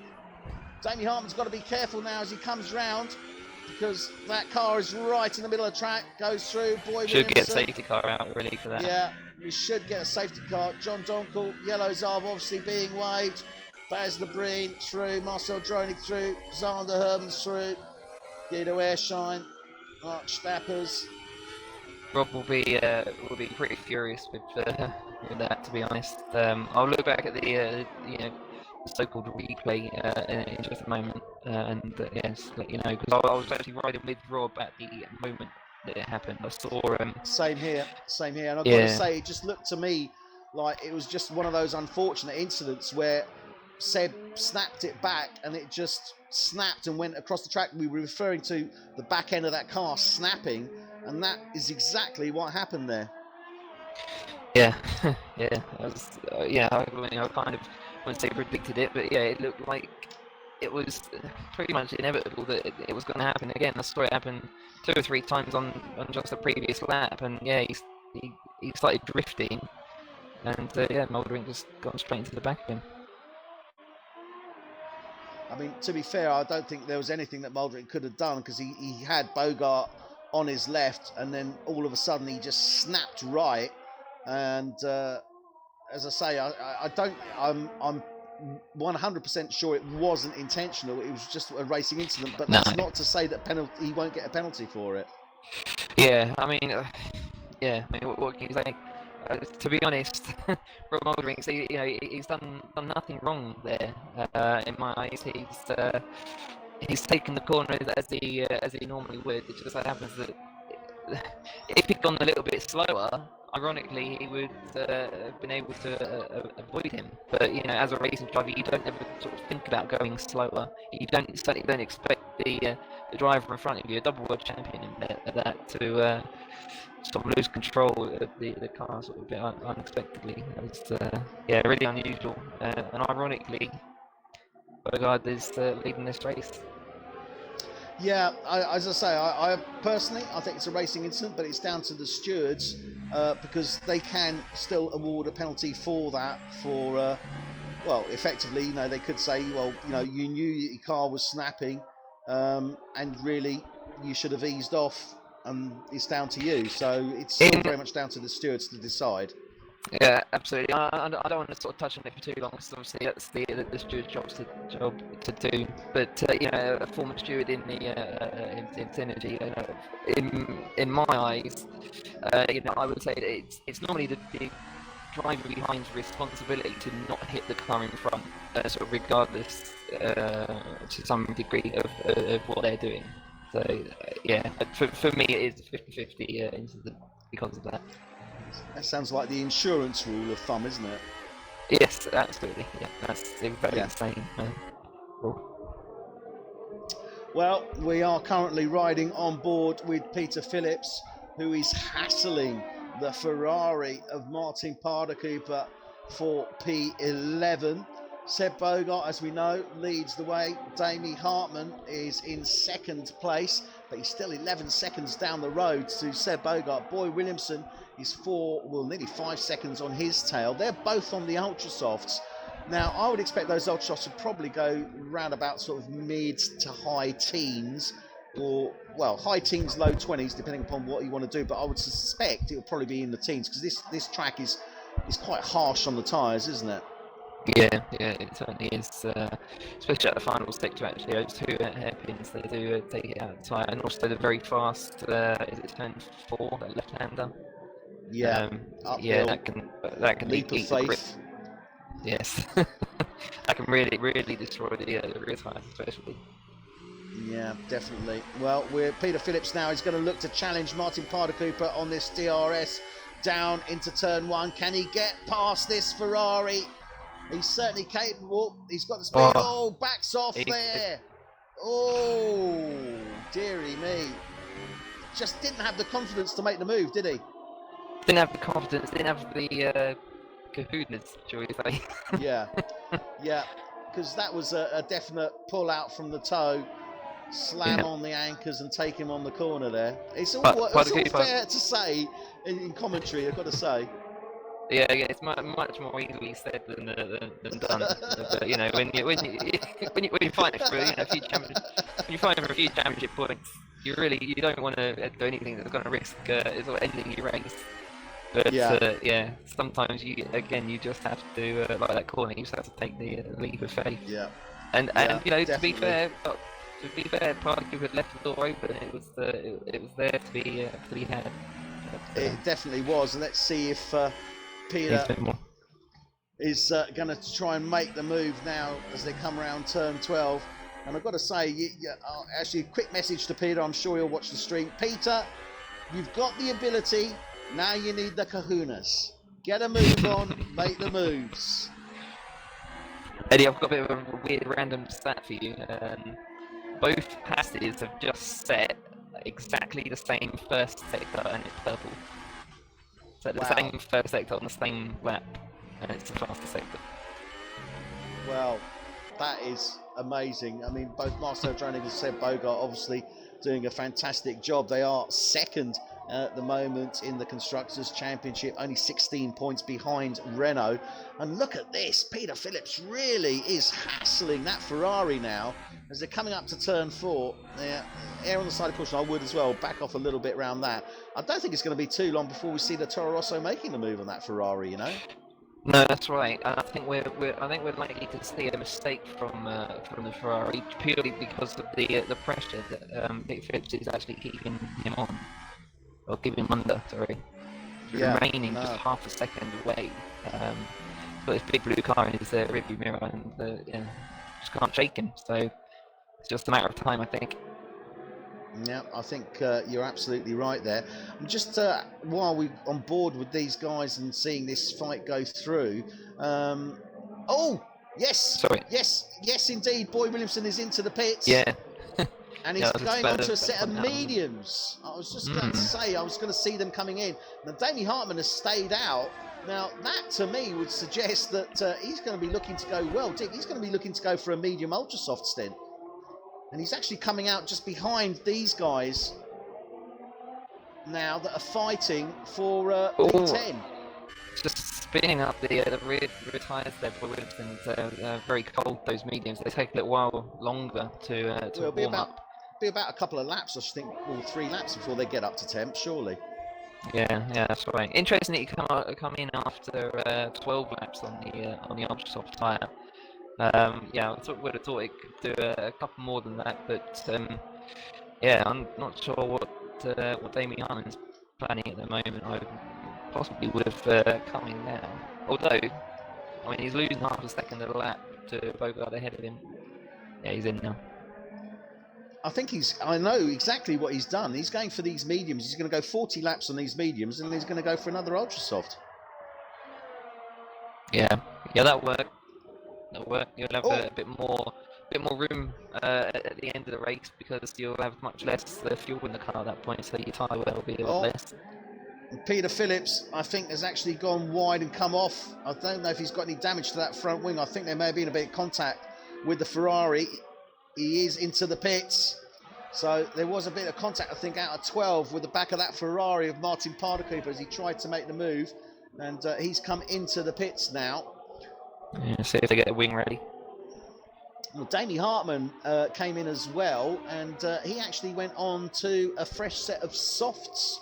So he's going to be looking at, maybe he's going to go soft in that case. Yeah, it must be. Yeah, he could do. Yeah, entitled to do that. Of course, they started the race on intermediate on the tyres, intermediates, so the mandatory tyre rule doesn't apply. You can use whatever tyres you like. And there was a new wing, by the way. There was a new wing on Peter Phillips' car. So Peter Phillips did make contact with the Ferrari of Martin Pardakuper there. So Damie Hartman, he's on the soft, so he's looking for a soft stint. So that would suggest to me what we're looking at. Maybe 20, 25, 26 laps each one.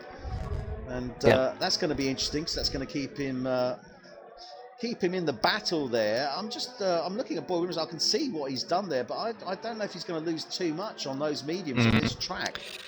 Yeah, again, it's exactly what I was thinking. I think the optimum. This is the same mistake that Marco Pullen made last week at the Hungaroring at the Hockenheimring, wasn't it? Yeah, that's right. Yeah, I think soft is definitely the sort of most favourable strategy at this point. But we'll see what happens. Williamson could end up sort of laughing at the end of this race as he's sort of standing on top of the podium. Yeah, absolutely. You never know. Anything can happen at this moment in time. We are on lap 19 of 70. This is F1 tonight. The only full race distance league on, anything, I think. Certainly on Xbox, as far as I know, on PC and on PS4 as well. This is proper Dutch hardcore racing. And we are on board at the moment with John Donkel for Renault. He's currently in P3. He's 1.3 seconds off the back of his teammate, and he does seem to be showing better pace, Donkel, than his teammate Baz de Breen at this moment in time. yes, although strangely, De Bruyne's lap on the last one was something like 2 seconds faster than Donkel. I'm not quite sure how that's possible. Bearing in mind that Donkel was only 2 seconds behind him. Yeah, I'm showing a 22.2 for De Bruyne and 24.2 for Donkel at this very moment. I think Donkel actually backed off because he was riding the gearbox of his teammate exactly on this point on the previous lap. So I think he's just sort of backing it off a little bit. And, well, that's interesting because he's now got Marcel Dronig in the Haas. And I've got to say, Dronig is showing some great form on this track tonight, isn't he? Yeah, he's doing really, really well. In fact, you know, when I mentioned about him setting the ball, he's just actually set another fastest first sector. Dronig. But, yeah, when I mentioned earlier on that he said, you know, it's similar, or exactly the same fastest first sector as his teammate, his lap actually was quicker than Bogart's, and the following lap was also quicker. So he's gaining on the race leader. Well, that's interesting because, as I say, he's obviously he was a little bit closer to John Donkel ahead of him. He's John Donkel. I don't know if he's opened up at all. I think he may have opened up a little bit, but is it me? Am I being cynical? But is Donkel riding shotgun for De Bruyne? Yeah, almost. It's almost like he's armed with an actual shotgun, facing backwards and just keeping everyone away. I think that might be what he's been employed to do at this point in time. Well, it's certainly interesting because I mean, obviously they are alongside, and Donkel did close up, and he was a lot closer to his teammate than he currently is now. So I think it's probably a bit of both. But De Bruyne's opened up the valves, and Donkel's maybe turned it down a little bit. Dronig is slowly but surely eating into Donkel, although Donkel's, I think, doing just enough to keep that gap, you know, comfortable, round about sort of the 1.5 seconds. I think. Oh, sorry, Ershine's gone. Ershine's gone. Oh, Ershine is out. Turn 5. Yeah, turn 5. For chicane. Yeah, he's on the left-hand side. I saw him get a penalty so just moments before. 5.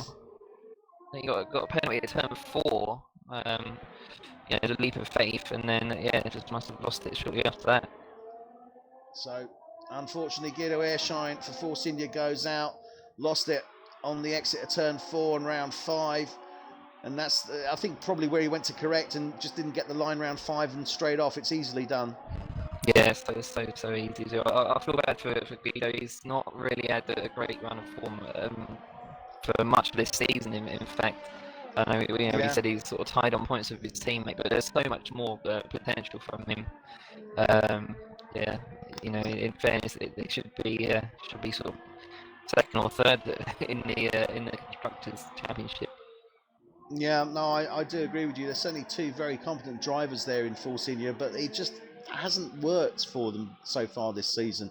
You know, a little bit of bad luck, a little bit of miscalculation, and yeah, that's where they are at this moment in time.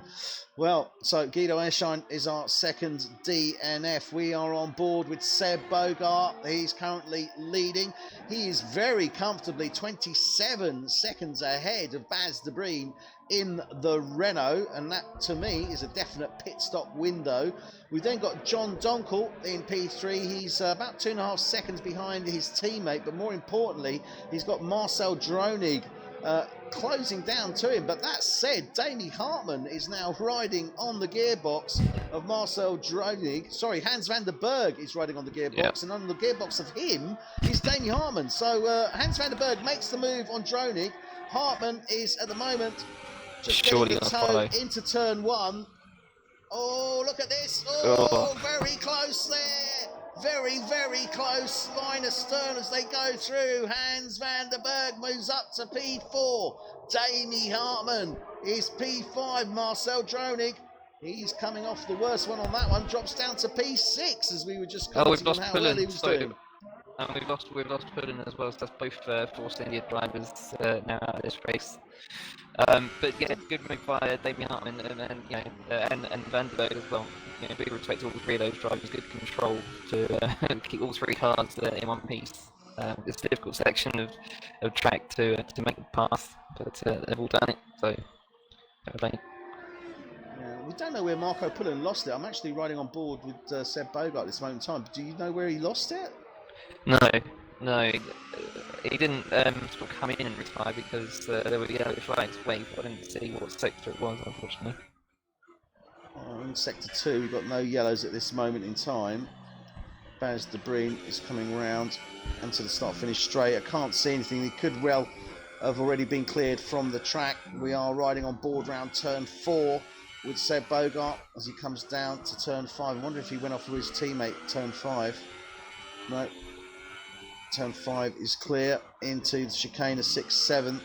You can see Seb Bogart now zoning in on Jamie Collane, who's currently P13. And I cannot see where that Force India came off. I think it may have been in the final sector, actually. Could have been. So we're not too sure where Marco Pullen came off, but unfortunately that is both Force Indias, and it just adds to what we were saying, wasn't it, about the Force India this season. They just haven't had the run, have they? They've just not got they haven't had any luck whatsoever, really. And you need a little bit of luck from time to time. Yeah, you do, because too many of the sort of this type of race for them, and it just adds to the sort of negative sort of vibes in the mind, and it can really sort of affect your game. I mean, to be fair, it's only been the past few races because they had a cracking start to the season. It's just been, this sort of last few races. It's just where it sort of seems to have fallen apart for them. So, anyway, they're both out there. And we are with Seb Bogart. As I say, he's 27 seconds ahead of Baz de Breen. John Donkel's in P3. Hans van der Berg is now P4, and Davey Hartman is riding on his gearbox. And these guys have been battling through the ranks here, but they've been battling pretty hard themselves. And I've got to say, this is a tough one to call. I mean, Davey Hartman was championship leader, currently second in the championship. Hans van der Berg, the rookie too this season. We know he's a good driver, but this is going to be a hard fight between these two, isn't it? Yeah, it is, and I think this is going to be something of a battle of attrition. Actually, it's Damien Hartman's just gone wide at 5, just collects a bit of grass, keeps it in a straight line so he doesn't sort of lose any sort of rear end grip or anything. But it's a bit unusual to see the Ferrari go like that. As I say, I think it'll be a bit of a battle of attrition between these two drivers. As I said earlier on, Van Berg does tend to push sort of much harder and much longer than some of the other drivers. Hartman's a bit more sort of controlled. So we'll see over the next sort of 20 laps or so, where the two drivers are in relation to each other. Well, I would expect that Van der Berg's going to have to pit before Hartman. Hartman's on only 8-lap-old softs. Van der Berg is on 19-lap-old softs. We expect these softs to probably go round about sort of 25, 26 laps if that's what he's looking to do. No, he's going to have to go deeper, isn't he? Surely. No, because he came in early, wasn't he? He was one of the first men. He was the first man, almost on the softs, wasn't he? Or pretty close to that. Yeah, I think Droney was the very first one onto the softs, and then it was Van der Berg, and then Muldrink. So the question is how deep can they go on those softs? They should be able to go to around about lap 30 something. So he's got quite a few laps left in him, isn't he? Yeah. Should be able to get to 30. So I was thinking, can they do 30 laps? No, they can actually do 30 laps, but that's what we're going to be looking at. So certainly Hans van der Berg is going to come in before Hartman. Hartman, I think, I don't know what he's going to be doing. Is he going to come in and maybe go a bit deeper on those softs as he sort of came in later on them, and maybe go for an ultra soft run at the end? Possibly. I think Hartman he'll want to get onto another set of softs. He'll save these tyres. He'll make them last as long as he possibly can, and then do the same with the next set of softs. I think That's Hartman's strategy. And yeah, I think it's going to work. Okay, we'll see how that pans out. Obviously, Marcel Dronig is currently in P6. He's on 21 lap old soft, so as keep an eye on him, see when he comes in, because that'll give us an idea of the lifespan of those soft tyres. Boy Williamson, quickly having a look at the tyres on those mediums. He's done 10 laps on those mediums. He's still down in P10. He is going to win out on the next set of pit stops, though, isn't he? I mean, that's very likely to push him right up into P3 position, actually. Yeah, true. But what you need to take into account that you can't really sort of see from the numbers is that Williams is actually really struggling on those medium tyres. I think there's a problem getting the heat into them and keeping the heat in there, because he has been, this little battle with Parker Cooper aside, he has been really struggling for rear end grip. Since he came out of the pit, we saw him sort of lose it a little bit. We put that down to cold tyres, but I saw him lose it as well when tyres were about 6 or 7 laps old. At the same corner, he started drifting and snapped back a bit like Bogart did earlier on. So I don't think he's enjoying these medium tyres so much. No, but they do seem to come in more towards the end of their lifespan. They suddenly seem to get really fast. We saw that with John Donkel. Yeah, but Donkel was Silverstone, yes. Yeah, we did. Yeah, sometimes the hard tyres do seem to get a bit more grip as they get older. And they lose a bit more of that carcass, I think also that's what it comes down to. But he's definitely struggling around those corners in Sector 1, isn't he? And you can see him going wide again round 4. It's just... Yeah. He's struggling on those, there's no two ways about it. He's got to watch that debris, actually, on that turn 5 from Ershine's previous incident. Yeah, that's right. He's got his teammate on the back of his gearbox now as well. Yeah, Nicky Visser is now riding on the tails of Boy Williamson, and he's on a set of soft tyres, so he should have the advantage here. Now, any team orders, do you think, with these Mercedes guys? I was just going to suggest something like that. I wonder if team orders will actually come into play with these two drivers. Both of them obviously vying for championship points, and both, not necessarily in this race, but they're both race winners in their own right. They've both got that ability. It doesn't look like at the moment Williamson is going to sort of concede the position to his teammate. No, there might be definitely not. He goes wide round on the exit of turn 1, but I was watching him on that pit straight. Wide on 2 as well.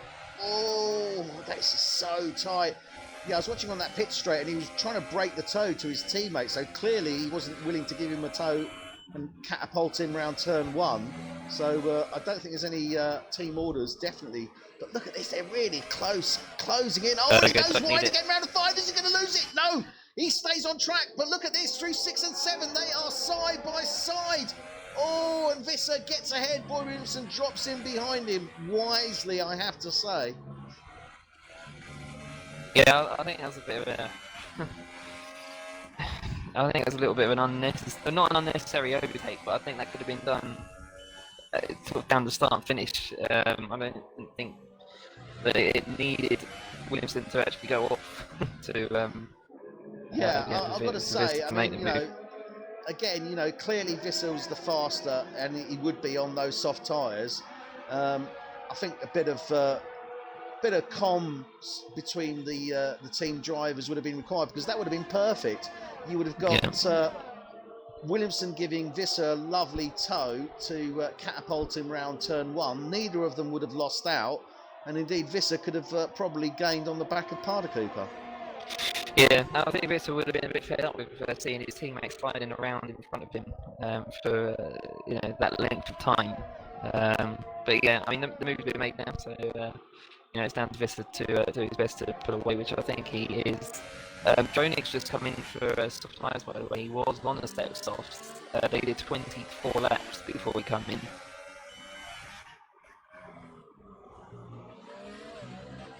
24 laps is the benchmark then at the moment for those soft tyres. We're riding on board with Visser, and he's now zoned in on the back of Parda Cooper. Williamson still behind, but keeping a reasonable distance, letting his teammate get on with the fight here to the Ferrari. What do you think? They're pretty much equal, 21, 22 lap old softs. What are we going to see? I mean, Visser is going to have the advantage certainly on that DRS, isn't he, now, as they come on the exit of turn 14. That's right, not just DRS, but ERS as well. For the last lap, this has been coiling up his ERS spring. I know he goes to smooth on into mode 5 now. DRS enables are it's not quite enough. Could have done it a little bit earlier, and if he'd had a better exit from the final turn, he may have made a move into one. He's still in mode 5 though, so he's still looking at the overtake. Is he going to try and make the move between 3 and 4? Oh, goes wide on the exit. Comes around 4. Now this is a leap of faith. Oh, back off. You don't want to be sliding. You don't want to go into there. Round 5. He wants to get tight in on that right-hand side to get the perfect exit here. Is he going to look to make a move through this chicane? Got to say, Parda Cooper defending well there, really sticking to his line, not getting intimidated by that Mercedes behind him. He's just making himself so big, isn't he, Parda Cooper, taking up all the track. Again, he's got to do so. Defending very, very well. But this has been in mode 5 for this entire lap. Well, let's just have an idea of how close they are. We can see how close they are, but let's have a look at this. I mean, this is nose to tail job. It really is. Oh, and Visser really, he's losing. There is something there. He is losing that back end somewhat, isn't he? Yeah, quite like his teammate, both Mercedes. It's the lack of downforce as he's following Parda Cooper so closely, and it's stopping him getting a good exit from that turn. That was going to be key. Absolutely bang on. You're absolutely bang on. That's exactly what it is. And that's exactly what Williamson was suffering from as well, riding on the back of that Ferrari. Well, Williamson's got a wide into 2. He has. He's really not... He's really having problems around that first sector, isn't he? Yeah, he got his second 3-second penalty on the last lap.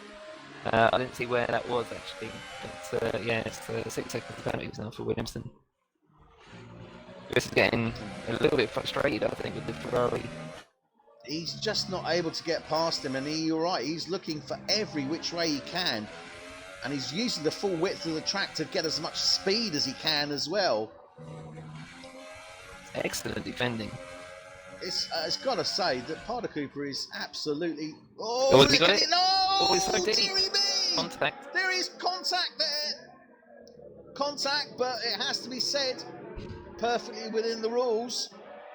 Well, barged him out of the way in the end. I feel a bit of a stiff arm there. It was a stiff arm. It was a stiff arm from Visser, I have to say. But, you know, there's not going to be any penalties on that because it was perfectly fair. And look at this in the background now. Boy, Williamson making the move. Oh, and he goes too deep, way too deep into turn 1. Can't make the move, stays behind Parda Cooper, but Visser is now released to look to close down that gap to Stappers.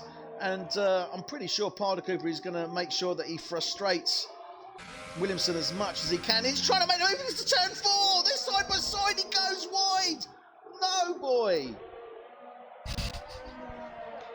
Not a good move. What battle between the Mercedes and Ferrari, but yeah, I don't even know why he went for it. I think it was a slight of his teammate getting a little bit too far ahead. And he just thought, you know what, I can't sit behind this Ferrari for too long. I'm gonna have to go for it.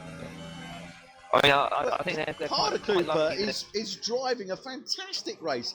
It's like he really doesn't care what those Mercedes are doing, does he? No, he wants his 2 championship points. He's defending them with his life.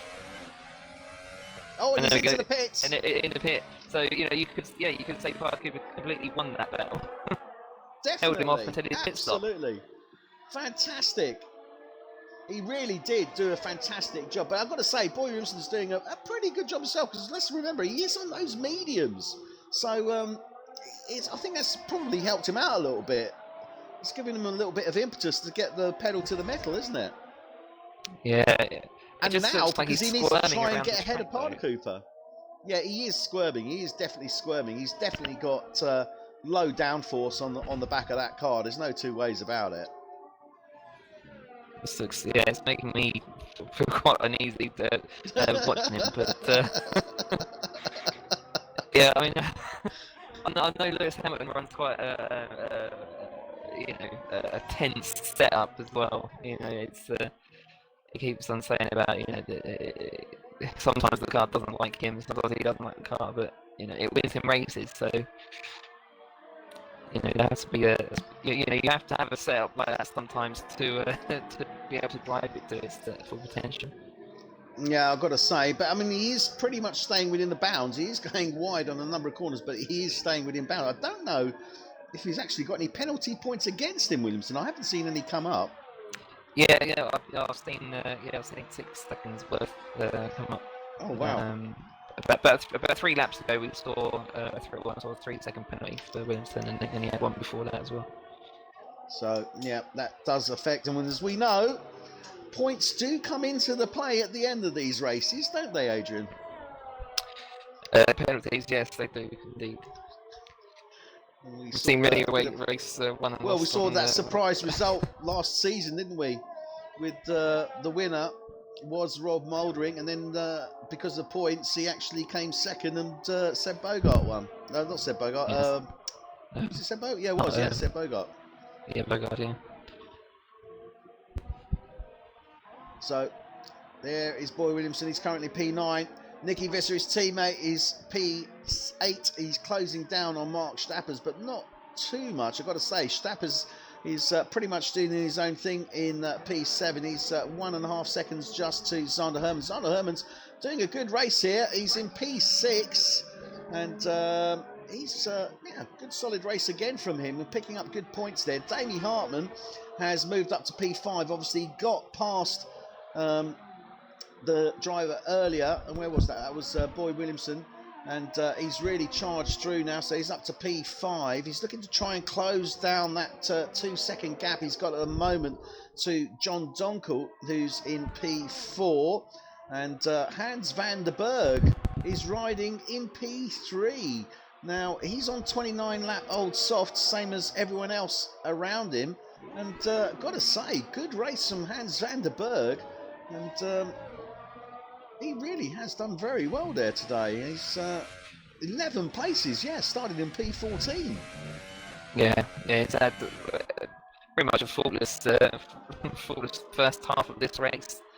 I know I keep saying it, but yeah, he does sort of drive the car to its maximum for long periods, sort of much longer than some of the other drivers do. In fact, he's still pushing hard right now. I don't ever see him really stop. But I mean, it's working for him at the moment. I think he can maintain it to the end of this race. Well, I've got to say, he's looking pretty comfortable as it stands at this moment in time, because everyone else around him is on equally old soft tyres. So it's going to be very much down to those pit stops. I mean, the gaps are sufficient at the moment where they can all pit and pretty much come out where they are. And certainly Seb Bogart can. I mean, he's got 30 seconds on Bas de Breen, and then with the gap from Hans van der Berg to Bas de Breen is 3.8 seconds, so that looks pretty safe. John Donkel 5.2 to Hans van der Berg, so again that's looking pretty safe. The one that's going to obviously jump ahead of them is going to be Damie Hartman. Now Damie Hartman will definitely be assuming P2 during the course of this race, and probably in the next 2 or 3 laps, I would suspect. Yeah, I thought so. Sorry, Hartman. Yeah. Yeah. Yeah, possibly. I mean, the 5 drivers ahead of him, 4 drivers ahead of him, and sort of 2 behind him. Yeah, all done 30 laps, which we haven't really seen from this tyre. We saw, I think it was Particle come in. No, it was. Bas de Breen is into the pits. 24. So Bas de Breen the first man on the softs is coming in. Hans van der Berg stays out. Now this is important for van der Berg. He needs to try and close that gap down as much as he possibly can with this lap now. To bring on the medium. On the medium? Yeah, bear in mind he's just done 30 laps. He's asking the tyres to do 32. You probably could have done it on the softs. I would with have less thought fuel. so. Yeah, exactly. That seems to be a bit of an odd shout. I'm wondering if that's not an error. But, well, if that's the case, Hans van der Berg is going to be pretty happy with that. Because I'm pretty sure he's going to stay out for at least another lap or two on those softs and then come in for another set of softs. Yeah, I'd have thought so. The only other thing I could think of, perhaps, is maybe tyre allocation. Have another set of maybe not have another set of soft tyres. He must have used them during the quali session. Could have done. So, let's look at now. That question is Hans van der Berg in the same boat? Is he going to have to come in and go on to a set of mediums as well? Well, we'll see. I think he's going to come in this lap. Yes, he's in. Yeah, he is coming in now. So, Hans van der Berg into the pits. Now, remember, he's racing against Bas de Breen here.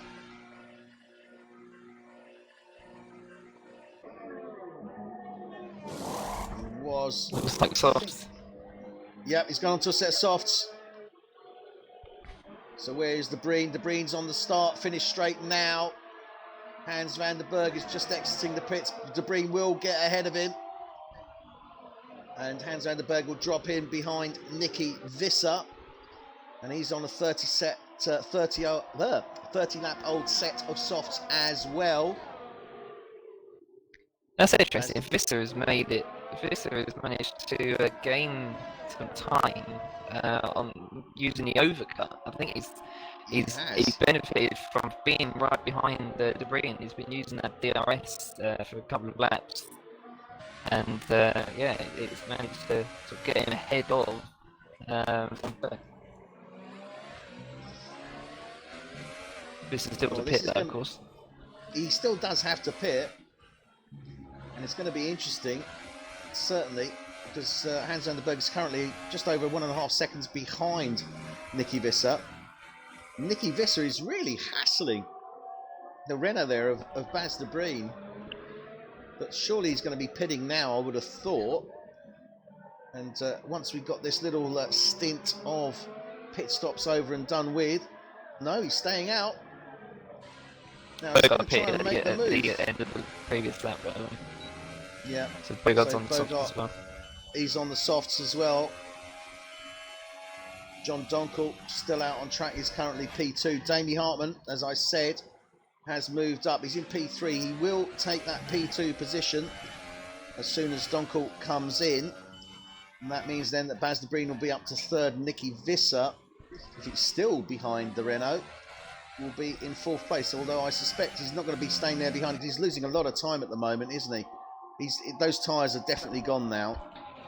Yes, yeah, he does need to come in really at the end of this lap. I still did a little green spanner actually, so Jeff is telling him to come in. Yeah. Now the question is what can Van der Berg do here? Because he's going to really need to get down. I mean, he's had a lap to get those softs up to temp. I should think they probably are. He's going to have to put in a blinding lap as soon as Visser comes in to try and get ahead of him, isn't he? Yeah, I'm just keeping an eye on his lap time actually, as he just comes across the line shortly. But Nicky Visser is flying at the moment. He's all over the back of De Breen. I think if he wasn't there, he'd be setting fast stats, which is... Visser stays out! Visser is still out, yeah, he still thinks there's pace in these tyres, which, arguably there is, because he's just set fastest second taking a risk and there. Third sector. Sorry, just second sector. He's taking a risk. Last sector. I've got to say, I think he's going to have come to tears, because I'm thinking of that turn 5 and that debris that's on that left-hand side. All he needs to do is just go a little bit too far over to the left, and he's going to get a puncture. Yeah, it's much easier to do on the when your tyres have got sort of barely anything left, a bit less sort of protection, if you like. And yeah, I think Vista needs to not be distracted by the Renault in front of him and concentrate on what he needs to do, i.e. pit. Yeah, well, Hans van der Berg now has closed down that gap. He was 1.6, 1.5 seconds behind Visser. He is now under a second behind him. And if he maintains this, he'll close down to probably around about 7/10 behind Visser if Visser remains out for that start-finish straight, which would not be good news for that Mercedes. No. Berghoff's just set a 19.9, by the way, which is a second and a half faster than anyone else in the whole race so far. Oh, and Visser's in. Yep, Visser's in. That's now released Hans van der Berg. He will have the DRS because he had it on Visser. Yes. So that will help him a great deal in closing down the gap to Damie Hartman. Oh, sorry, to Sebastian Breen, not to Damie Hartman. Yeah, I think Van der Berg is in with an opportunity to get second place in this race overall, because of Breen's error with his tyres. I think that has opened up a window for Hans. Yeah, I agree. I think Van der Berg will actually make the move on track on De Bruyne, and I think that's going to put him into podium finish, probably P3. Davey Hartman, he's still in that P3 position. John Donkel is still out on those soft tyres, 35 laps. Yeah, his times aren't really suffering. I'm looking at a 22.8. I'll compare that to Van der Berg. And he's in now. Who is P5. So Donkel is in. Yeah, he's losing 2 seconds actually. Davey Hartman is in as well. Yeah, we kind of thought that would be the case. We knew he was going to do about 25 laps. Yeah, that is fair actually. Yeah, we said 25, 26 laps. It does mean that he's obviously going to have to do 27 laps on these. Oh, he's got a new nose. He's getting a new nose feed, so he's had some damage on that front nose. So that's why he was holding out as much as he could. Now, where's that going to bring him out? That's going to drop him down into P7, and John Donkel manages to get out ahead of him on track into P4. Oh dear, not great for Damie, but he had to have that nose change, so not an awful lot he could do there, I guess. No, not really. No, I'm trying to think back to when he might have damaged that nose. Didn't really see.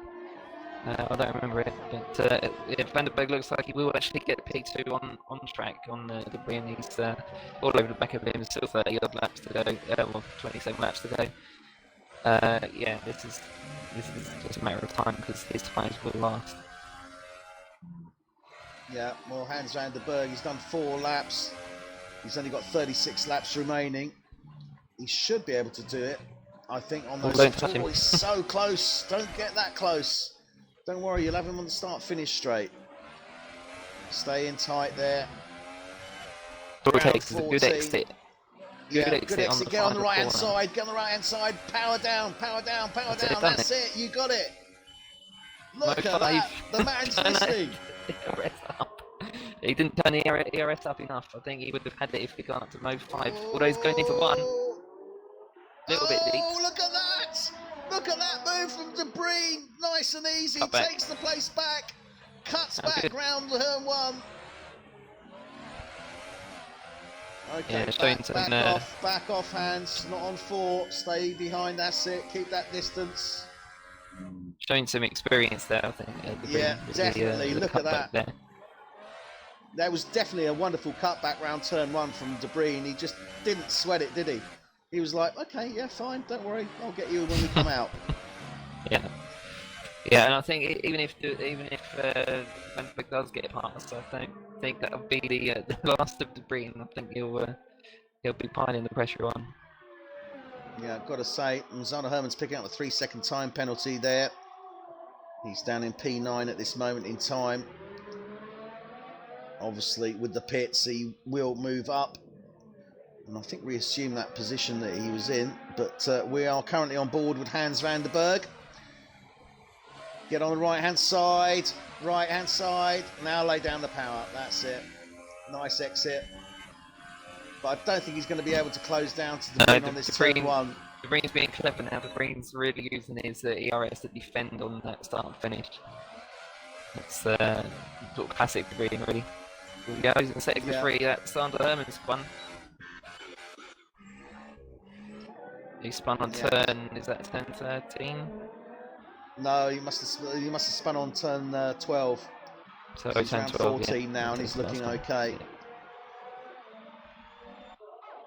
So let's get back to Van der Berg. 3/10 off the back of De Vrien as they're coming out of 5 into 6-7. Hold your horses, Hans, hold your horses. Stay on that gearbox. And this is really, I mean, this is great driving from both Van der Berg and De Vrien, isn't it? Yeah, it's really great stuff. We're seeing one. I don't want to call him a rookie, Van der Berg, but he's a rookie in terms of F1 tonight. Versus the much more experienced, De Vrien, and we're seeing one extreme to the other. And champion as well, former champion. Let's not forget as well. Yeah, certainly. Season 2, was it? I think it may have been. Season 3. Sorry, there's another battle unfolding behind for P5. Williamson just went, just sort of slid. It was a proper Tokyo drift style slide around turn 13. And Visser, Droning nearly him. Visser and Droning.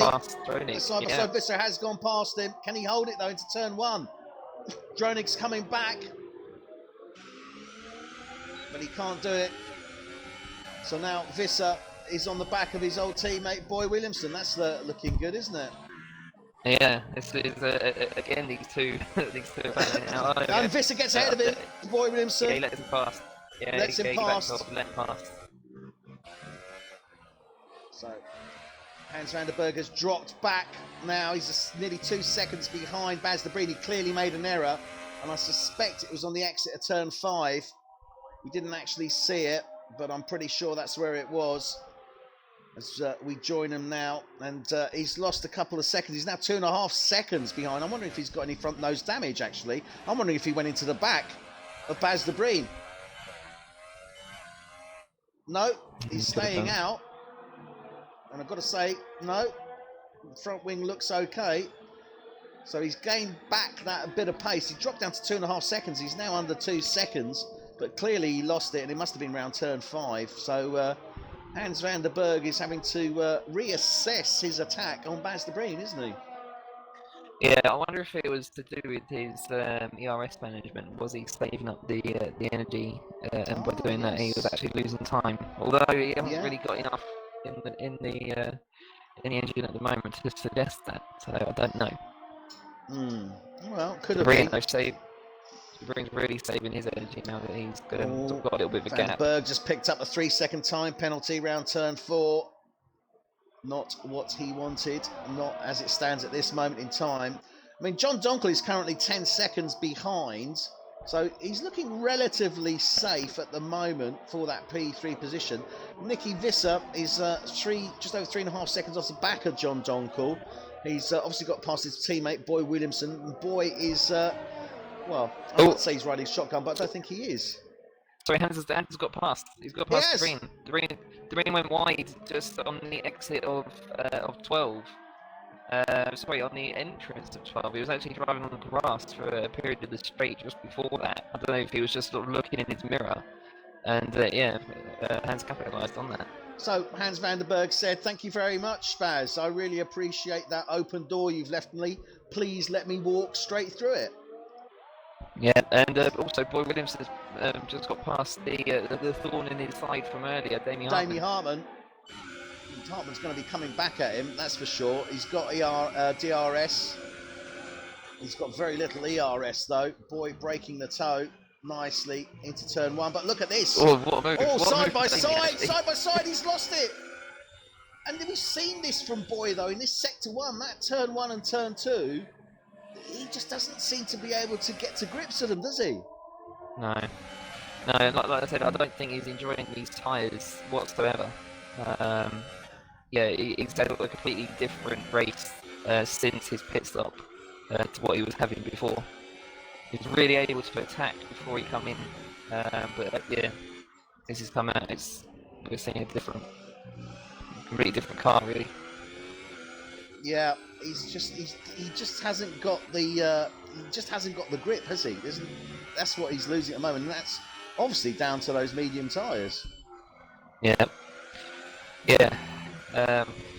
Yeah, I mean, he was on the Ultrasoft prior to that, so you could say, well, he's chosen his strategy there, ultras to mediums, but yeah, I mean, sometimes people get things wrong, and I think that might have been one such situation. The question is, though, can he go to the end of this race on those? Well, yeah, that is the question, isn't it? Has it been worth it to go onto these mediums to save yourself a pit stop? Because the last thing you want to do is come in, because then he'd be thinking, well, I could have gone to the soft then. Could have gone soft if I was going to come in anyway. It's a tough one. He's got Dronig certainly zoning in on the back of him. So I don't know. It's going to be a tough one. I mean, it could pay big dividends. It could fail dismally. I mean, where he's sitting at the moment, I suppose you could say it's worth the roll of the die. Yeah. I mean, it's 6 points for 7th place. It's down to him whether he fancies risking those. If it were me, I would probably come in. I'd probably come in now. I mean, how many laps can the Ultrasofts do? We saw 12 laps done, didn't we, earlier on? Bogard. We did, but I don't know. I mean, obviously that was full. Oh, dearie me! And boy goes very, very wide on the exit of 12, and that really has given Dronig the opportunity to close up to him. He's now under a second. He's hit that DRS detection. He will have DRS on Williamson. I don't think he'll be able to do too much, but he will definitely close down that gap, won't he? Yeah, certainly. I mean, and if nothing else, it will make it obvious to Dronig that Williamson is struggling with his tyres, so that that sits in Dronig's mind that he has the advantage. Yeah, absolutely. And I don't think it's going to be too long before Dronig actually makes that move. But Visser is now on the back, on the gearbox of Donkel, and he's really closed down that gap fast. He is really going for it, isn't he? Yeah, he set some blinded laps. He's actually the fastest man on the track at the moment at 20.2 on that last lap. It's faster than anyone else on that previous lap. Yeah, he's really pushed hard to sort of get on the back of John. Well, he's on, well, they're pretty much equal. He's on 8-lap-old softs as opposed to Donkel on 7-lap-old softs. So this is a pretty even match as it stands at this moment in time. We're on lap 51 of 70. We've got 19 laps remaining. Yep. So I was getting a bit sort of nervous there because John had actually he completely lost his ERS. He had 0% in the battery, so I wondered if he was actually able to defend down that straight. But I think he had a good enough exit to prevent Visser from making the move. Well, Visser's still riding on his coattails at this moment in time. I mean, I've got to say, I wouldn't want to be that close around turn 4, but still, that's my call there. But Donkel, he's got no ERS remaining. He's not going to be able to defend that start-finish straight, is he? No, he's not, and he's still in mode 4 at the moment, so he's not charging the ERS up like he should. Whereas Nicky is in mode 0, and he's still right on the back of him, because it's actually better to ride in mode 0 than it is to ride in mode 4 with 0%. Yeah. Well, it just gives you the opportunity to fully recharge, doesn't it? Rather than be using it in fits and spurts. He's got it now. I mean, look at this. He's got a good 70% of VRS easily, so he should be able to make the move on Donkel down into turn 1. Picks up the slipstream, breaks the slipstream. There you go. Oh, look at that. And he's trying to outbrake him. But Visser should have it on the exit. Yeah. So Visser gets ahead of Donkel now, and that's what he needed to do, wasn't it? That was an important move from Visser. Absolutely, yeah. I mean, it was well defended actually from Dunkel, despite not having any ERS. He could have made it a bit easier for himself by charging it up a bit on the previous lap. In fact, he's still in mode 4 now, so he's obviously not concentrating on his ERS at all. But yeah, really great move from Nicky. I think he knew, a couple of laps ago that he was going to do that. Yeah, definitely. And that has now released Nicky Visser to try and close down that gap to Bastard Breen. And I've got a sneaking suspicion he will, Yes, I think he may find himself on the back of Breen on the medium tyres, only 6 seconds behind him. Still 17 laps of this race to go. Breen's previous lap 21.5 versus Nicky's 20.7, and that was while battling with John. So yeah, I think there's every opportunity for Nicky to get on the podium. Well, as it stands at this moment in time, I'm just looking at this, and I definitely agree with you. I think he's looking at a very good shout for P3, which could potentially would push down Baz de Breen. I mean, failing any incident, let's say, on track, I mean, that would mean that we'd be looking at a Renault finish of 4 and 5. So great points for them. Still up there, but certainly would be a fantastic result for Van der Berg and Visser, wouldn't it? Yeah, absolutely. Yeah. Van der Berg's had a pretty stonking race, to be fair. What did he start? P11, was it? Yeah, I mean, he wasn't really a sort of contender for a podium at the start of this race. But he's done fantastically well. And Nicky as well, of course. But yeah, no, fair play to the Renaults. We said earlier on, they're consistent top 5 finishes, and that's what they've got at the moment. Absolutely. I mean, Dunkel, let's not forget, he did start in P12, so that's still a respectable place. Boy Williamson, I was just looking at this actually. Boy Williamson currently in P7. Now, he has moved up 10 places, started at the back of the grid, P17. Hans van der Berg started 14, he's gone up 12, so awesome race from Van der Berg, has to be said. But I'm just looking at Boy Williamson and that tyre choice, and I'm trying to sort of work this out here at this moment in time. But by my calculations, he could possibly... Well, actually, no, there's nothing he can do now, is there? He needs to get on a set of Ultrasofts as soon as he possibly can. I mean, we're on lap 55, we've got 70 laps, 15 laps remaining. If you're going to do it, now's the time to do it, isn't it? And he needs to get a crack on. Yeah, that's right. Yeah, it's a little bit like having a bit of a slow puncture. You think, well, do I do 200 miles with a slow puncture and completely destroy the time that I get there, or do I stop, pull over, and put a new tyre on, and then get there a bit, considerably quicker? So that's, I think that's the way he needs to sort of look at it.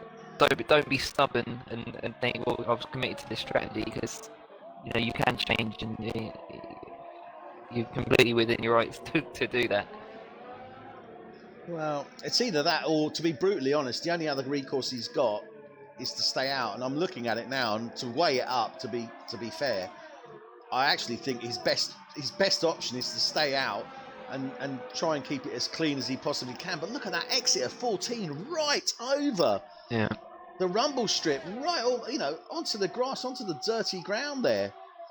He's got 15 laps. He's put himself in a horrible position by going onto those mediums. As I said, it could have been inspired, but it could also be his downfall. And at the moment, it's looking like his downfall. Yeah, I wonder if he'd actually done any practice on the medium tyres prior to this race. Because I think perhaps if he had, not that I'm saying he hasn't, but I think if he had, he might have sort of known how they'd handle sort of in these conditions. Just see that there's a brief from Erschan's crash earlier on. Yeah, on that turn 5, yeah. Yeah, it's still there.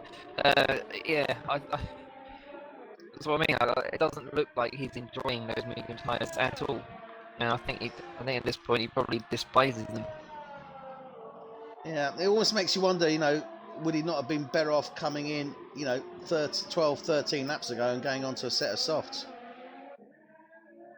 Yeah, it's always an option as well, isn't it? Yeah, but hindsight's a wonderful thing. Or is he in?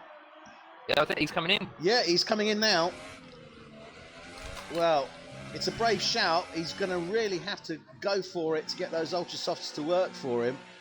And I'm saying that, thinking he's going to go onto Ultra Softs. There's no guarantee of that. Yeah, he is. Yeah, he's onto the Ultras.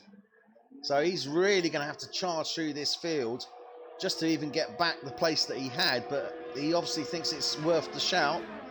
He will be coming out in P10. At the very least, he'll be able to enjoy driving. Racing at the very least. The last 13 laps. So no matter what happens, actually, P11. Much more comfortable.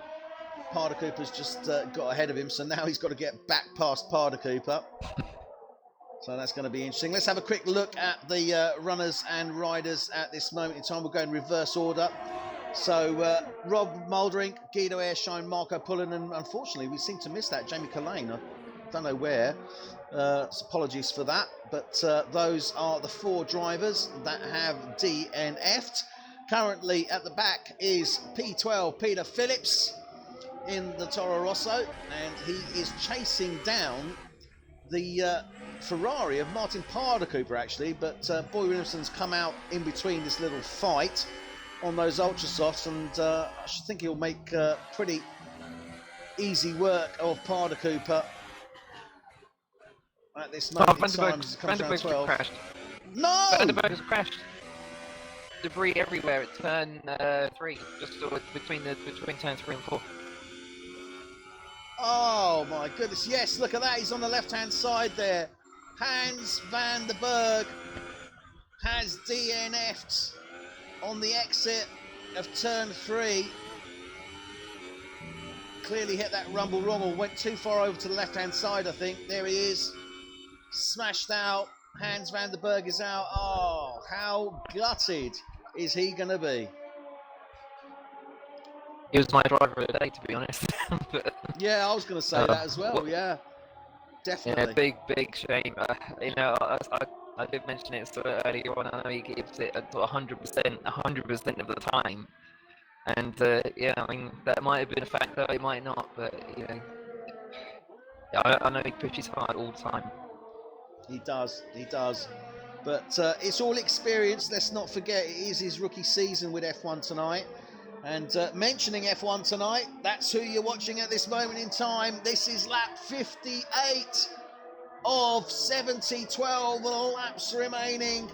This is the full race distance league. I say it every week, several times. The only one that I know of, and I have still to be corrected, and I can't find anybody else that races 100% racing. But guess what? Soon, there might be 2 leagues racing 100% races. Have you heard the news, Adrian? 2 leagues? 2 leagues? Not talking about the infamous F1 Tonight UK, okay? Oh, my goodness, Adrian, you hit the nail slap bang in the middle of that head.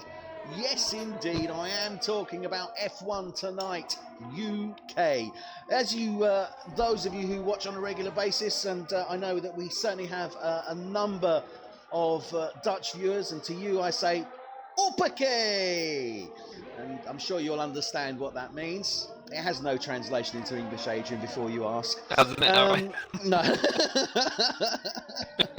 But yeah, obviously we know Dutch league, Dutch drivers, and they're looking now to expand into the UK and are really looking for UK-based drivers on the Xbox to set up. Oh, sorry, Boy Williamson making contact with the back of Zander Hermans there and putting damage on his front wing. Not a good move, Boy. Yeah, that was not good. He's definitely lost a couple of winglets there. But yeah, so F1 Tonight UK has been launched. It's all set up, ready to go, and we'll be looking to recruit drivers and starting for the 2019 season. So stay tuned. If you're interested, do let us know. You can drop us a line via Facebook or drop a note in on the YouTube or Twitch. Also, although no, that said, better off on Facebook actually. Drop us a message, or indeed on Xbox One. If you look under clubs, you'll see F1 tonight, and you can register your interest there as well. So anybody in the UK interested in doing 100% races on the Xbox, give us a shout. No, you can't, Adrian. Oh. No, sorry, you're banned. Ain't gonna happen. No, you staying with the commentary team. You can't race. You're not allowed. No, no. Well, actually, that's not a bad idea. I'd give that a crack. That'd be funny. Anyway, Boy Williamson. So he has moved up to P8, got past Parder Cooper.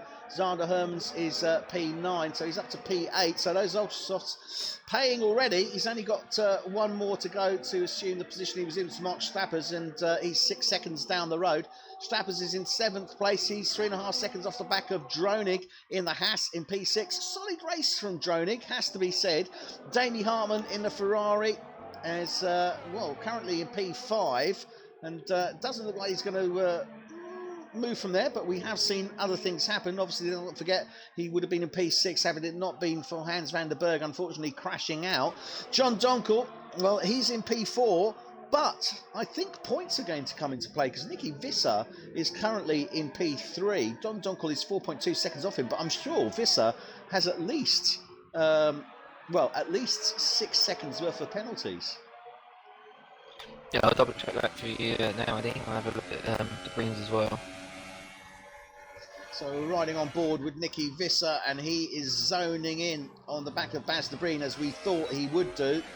He's currently just under 4/10 off the back of him as they're coming round turn 2. Now, I don't know if he's going to be able to make the move on track. Between 3 and 4 is probably a good shout, but obviously de Breen more than capable of fending off that Mercedes at this moment in time, although not too easy. He is on the mediums, clearly going to the end of this race on those, so he is going to have to do a lot of hard work to defend that 2nd place, but this could be interesting. We could be looking at a 2-3 from Renault here potentially, if we stay where we are. Possibly, yeah. If I'm reading this correctly, actually, Visser has untold penalties. He's got 18 seconds. Oh, wow.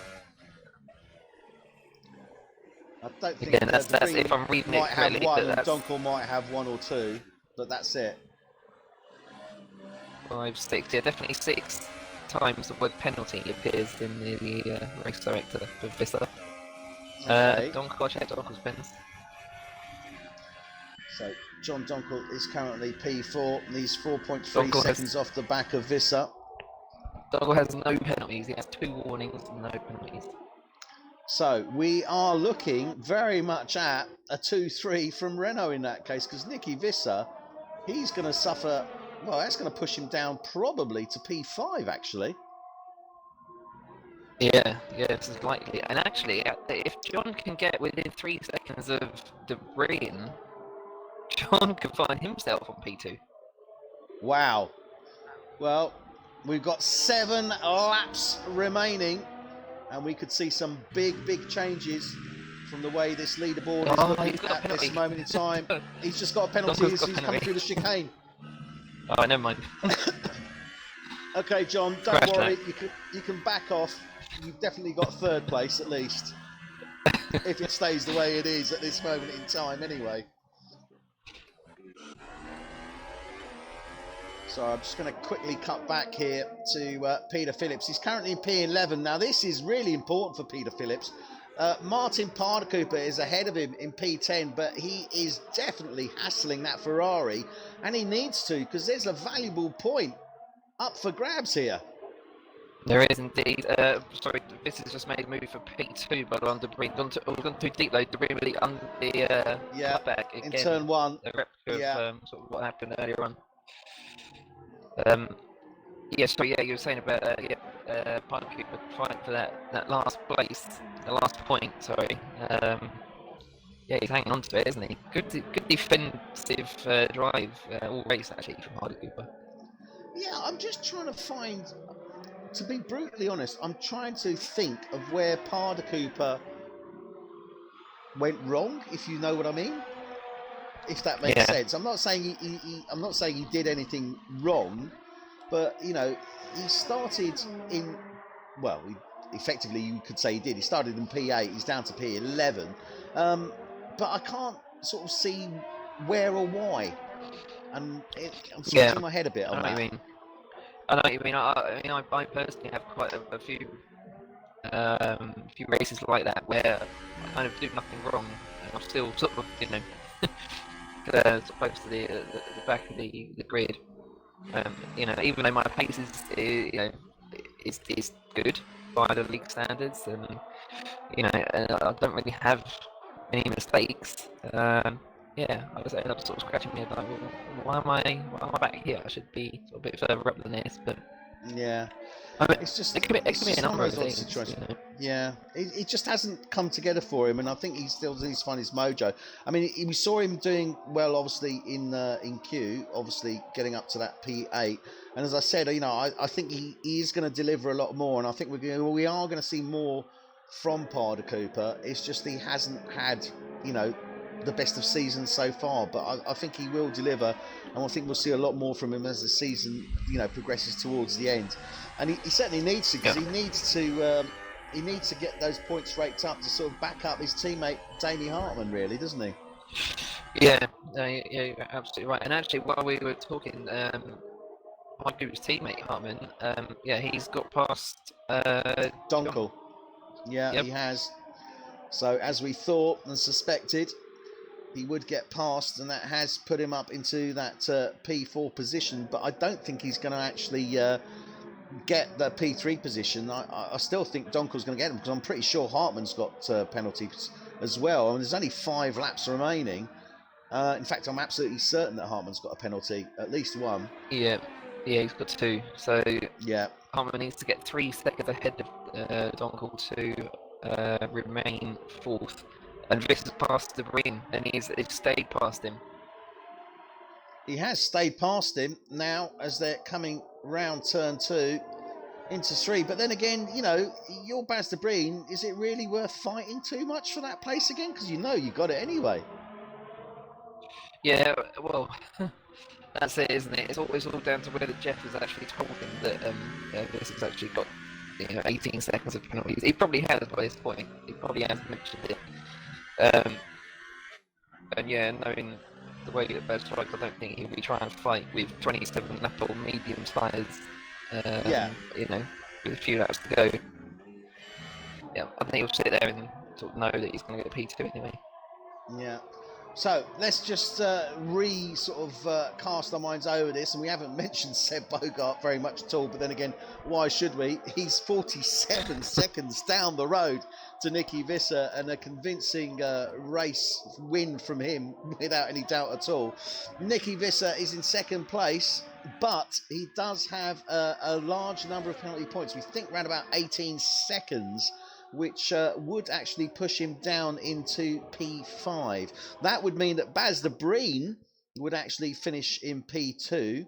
Damie Hartman is currently in P4, so he would you would think he'd take P3. However, he also has penalty points, but he needs to get 3 seconds between him and John Donkel to assure that 3rd place. As it stands at the moment, John Donkel is 1.1 seconds off Damie Hartman, and as I said, we've only got 3 laps remaining, so that would mean that Baz de Breen would be 2nd and John Donkel would be 3rd. Damie Hartman would drop to 4th, Nicky Visser to 5th, then we'd have Boy Williamson in 6th, Marcel Droenig 7, Mark Stappers 8, Sander Hermans 9, Martin Parda Cooper, as it stands at this moment, 10, because Peter Phillips has backed off majorly. He's now 2.6 seconds behind, so clearly he must have made some sort of error on track to drop that far behind. As I say, 3 laps, that's soon to be 2 laps remaining. Anything else you can throw into the mix there, do you think, Adrian, or was that pretty much it?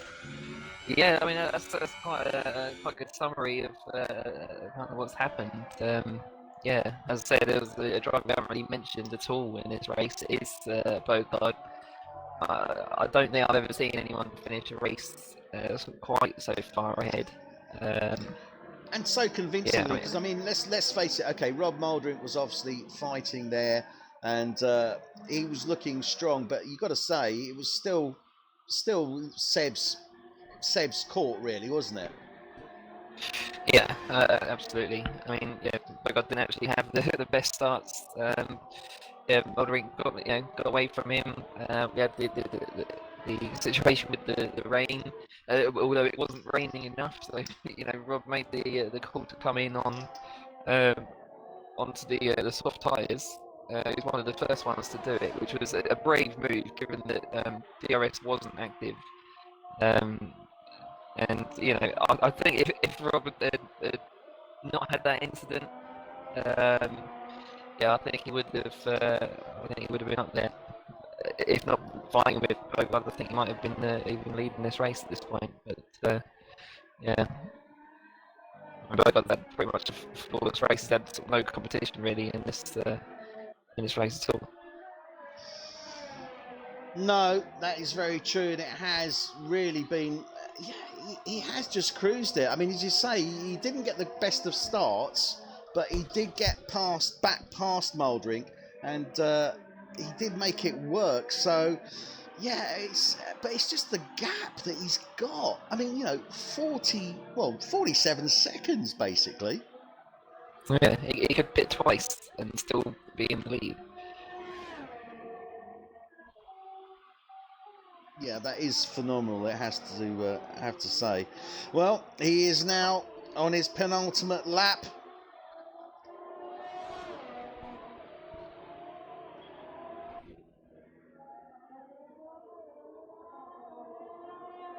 As he comes round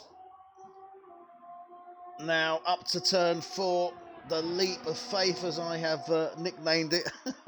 It's probably not a bad shout, actually, I've got to say. It's a good name. So, coming round the chicane now.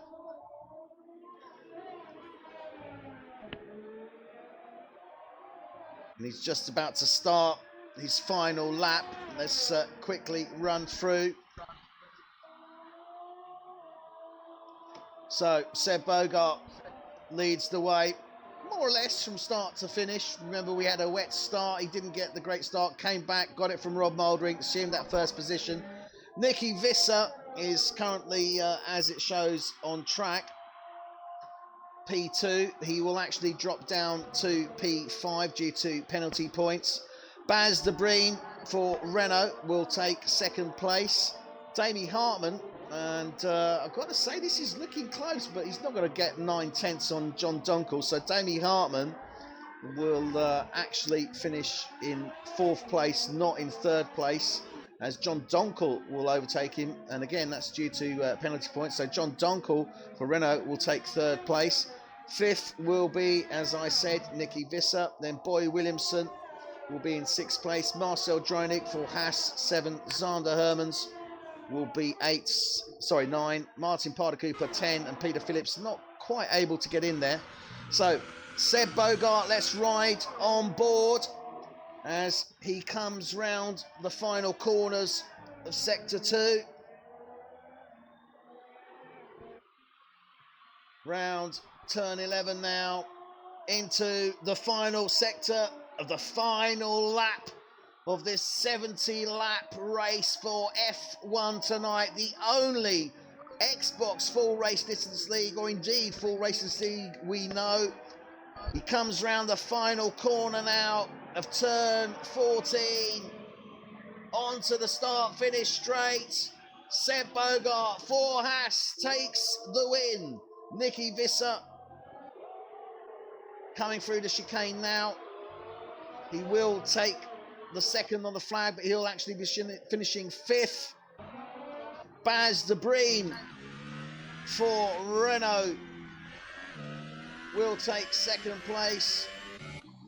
John Donkel for Renault will take 3rd. Damie Hartman for Ferrari will take 4th. Nicky Visser for Mercedes will take 5th. And as I say, Marcel Dronig for Haas takes 6th. 7, Mark Stappers. 8, Sander Hermans for Toro Rosso. 9, Martin Parder Cooper. Or not 9, rather, 10. Oh, no, it is 9. Who went out? Oh, no, it is. Yeah, he's up to 9. He got past Boy Williamson. Right, okay. 9. Oh, Boy Williamson's crashed out. That's why. Oh, dear. That wasn't good.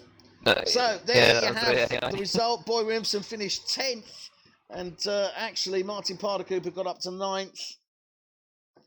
And then Visser dropped to 5th. Yeah, well, I said he dropped to 5th. He dropped to 5th. And there you have the 2 Renault drivers. So, Seb Bogart takes the win.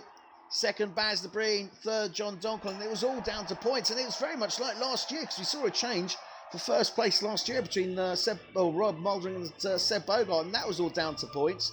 It's just one of those tracks where it's easy to accumulate the points, isn't it? If you're pushing. Yes, yeah, absolutely. I mean, it's 3 warnings and it's 3-second penalty. So, yeah, easily done. Well done to Bogart, though.